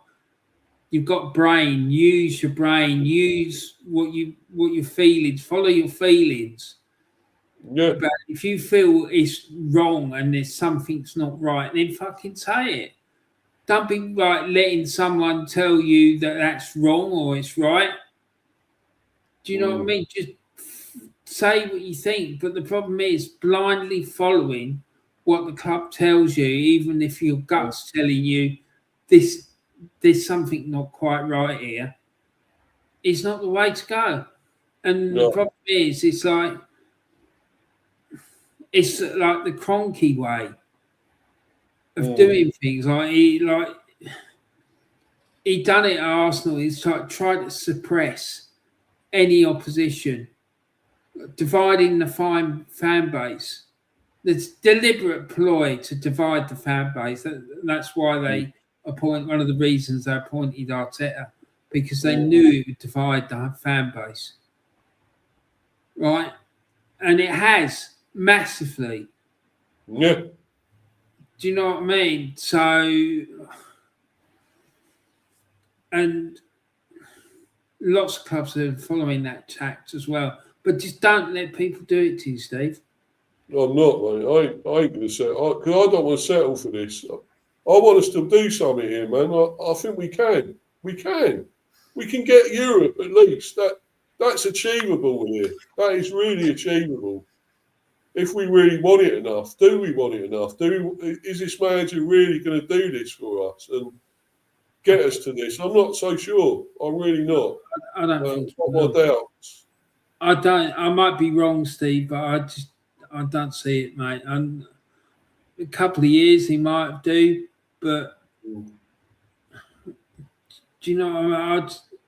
I can see him like upsetting people, and because I've like I said to you, I heard stuff about him that was quite disturbing. That he's like really volatile, and he's got a bit of a temper, and that's not a good trait to have if you're trying to manage people. You know, you need to be calm under pressure, and he's not. That's what I've heard. Well, I've obviously not seen it. I mean, I always used to see the Thomas Frank thing when he was talking at, on YouTube or whatever. He was talking at half time to the players, or giving a speech or whatever, running and because I could see them hanging on every word of Thomas Frank. What Thomas Frank was saying, they were looking and intensely saying, "We believe this. We believe what he's saying to us. What he wants us to do." I'm not so sure it's not like that under this guy. I'm not so sure. No, I'm not. I'm not, because Thomas Frank had this reputation of being one of the best young coaches in the game. Yeah. He was. I still think he's a good manager. I rate him a lot. I know what things happened at Spurs. I mean, a lot of that didn't help what he done with the Arsenal Cup and all that business as well. Talking about Arsenal, that's all a mistake. But I still don't make him a bad manager at the end of the day. No, I don't think it does. So I probably would take him back, mate. I probably would if he wants to come back. We'd have him back, I think. But I'm not sure that'll happen either. So, but anyway, Warren, I'm going to go. I'm still going to go with 2-1 to the Bees. I still think it'll be a bit closer than it should be, beating Burnley. That's what I'm going to stick with. You can say, was it 3-1, 4-1, whatever. I hope it'd be that, but not entirely sure. As long as we win, I think we've got to get a win. At the end of the day, that's all that matters, Steve, at this stage of the season. It's getting 3 points in the bag. If you go there and put in a convincing performance and take them apart and win 3-1, 3-0, that would be good for team morale. It'd be amazing. But can continue, because we got Bournemouth. We can, continue that on at Bournemouth probably. So, let's see. I hope we can win. I mean, we seem to be a better away. Steve, the Bournemouth game, is it at home or away? It's away. It's there. Right. At Dean Court. So, yeah. It could be tough, but I think we will. I think we'll win that. I do, because we always seem to beat Bournemouth. So, then we got West Ham. Then we got Wolves at home. We're playing Wolves at home in the Premier. So we should beat them, shouldn't we? Surely, bottom team. Well, yeah. They got a point of Arsenal. Yeah, but that's what Arsenal were. I don't know what happened there. What was it, 2-0 up, weren't you? And yeah, all fucked it up. So But that's Arteta, isn't it, for you at the end of the day? Well, So exactly. This stage of the season is when things usually start going a bit wrong for him.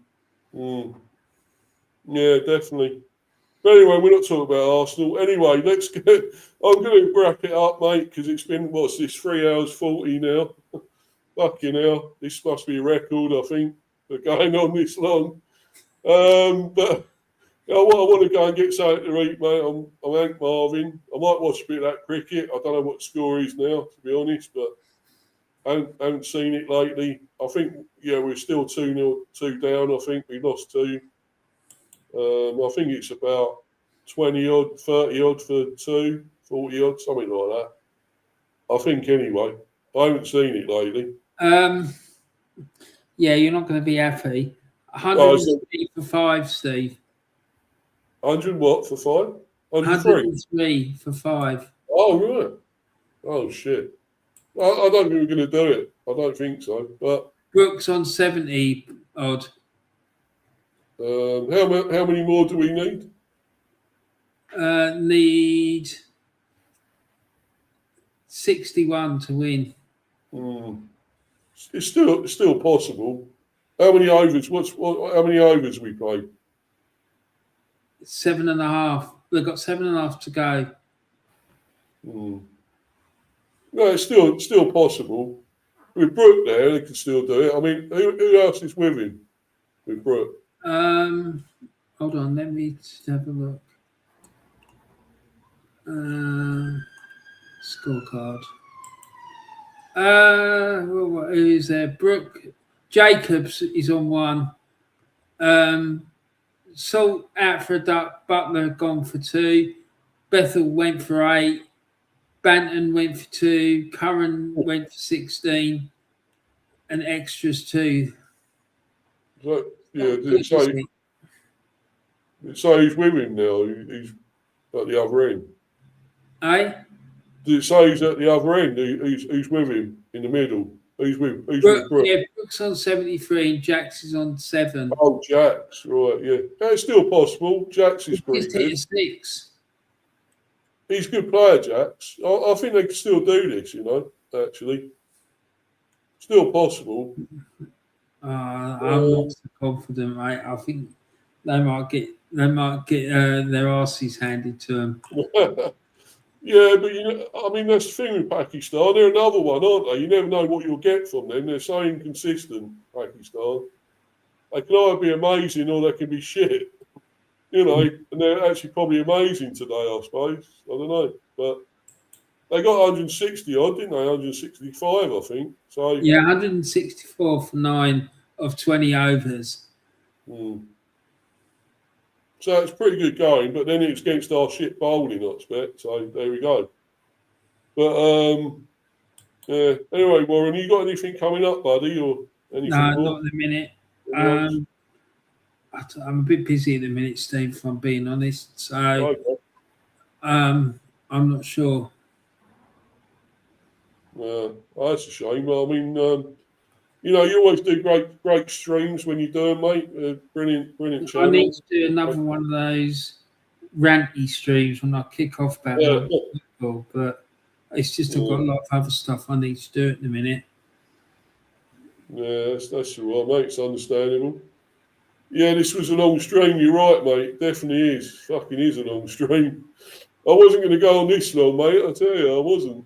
I was going to fucking, I don't know. I was just going to do the preview and go, but it's lasted a bit too long. But anyway. Yeah, we can't be having 4 hour streams, Steve. I mean, fucking hell, no. What is does anyone know the longest stream that anyone's done? Someone done a 24-hour job once. Oh, really? Oh, yeah. Right. Who was that? You see these ones, don't you? Like these music streams, and they're like 24 hours, like they're just non-stop. Oh, right. Yeah. Yeah, well, I couldn't do that. No way. Fuck that. But yeah, this is quite long. This is probably the longest stream I've done for a while, I think. But no, it's good though. I've enjoyed it, mate. I did one all day once, but it was split up into little sections. On cup final day, the first one I did was at 10 o'clock. And I think I finished, the last one was about 6 o'clock in the evening.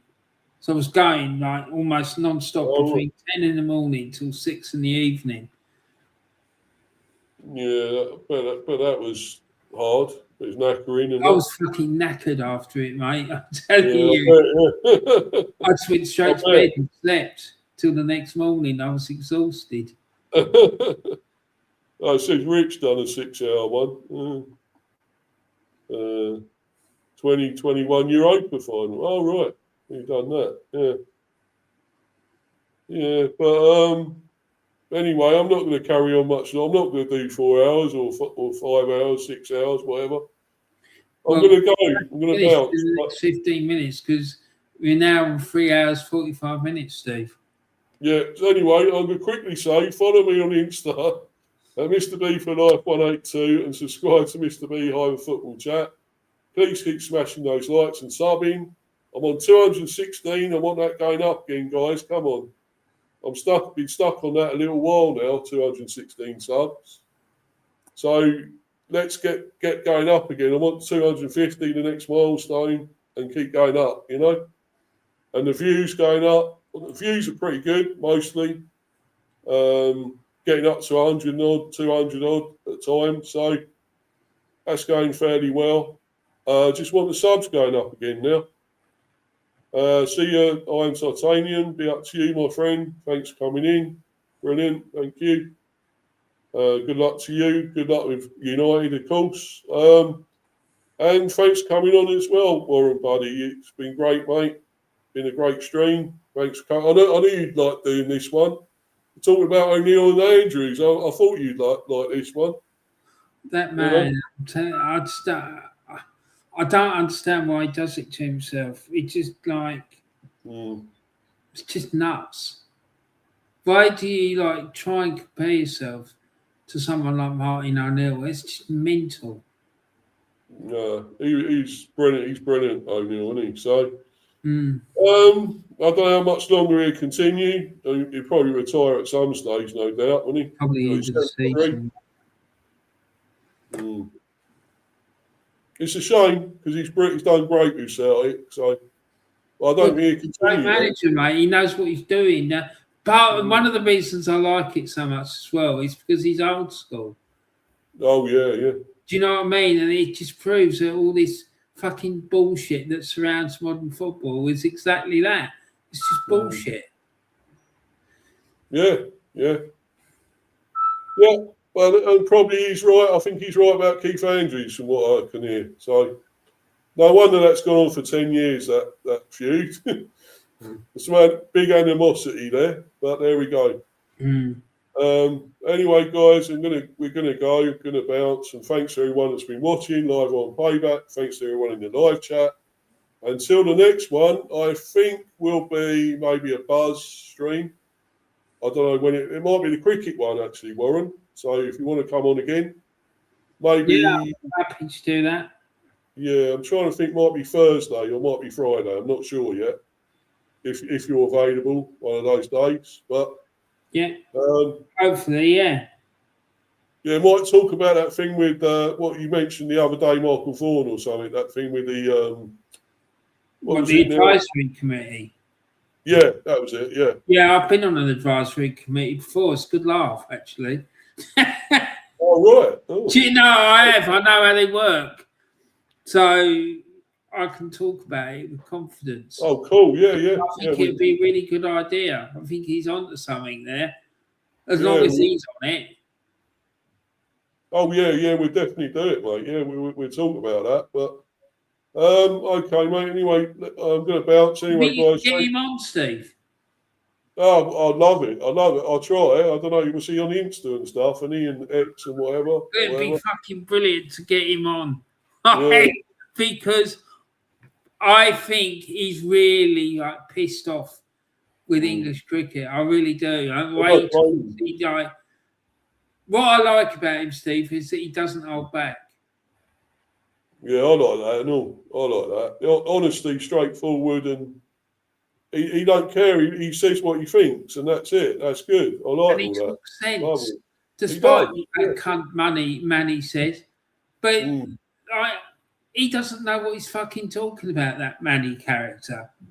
No. Do you know what I mean? Talks bollocks. Every time he opens his mouth, bullshit comes out. He's not. He's man's a fucking huge fraud.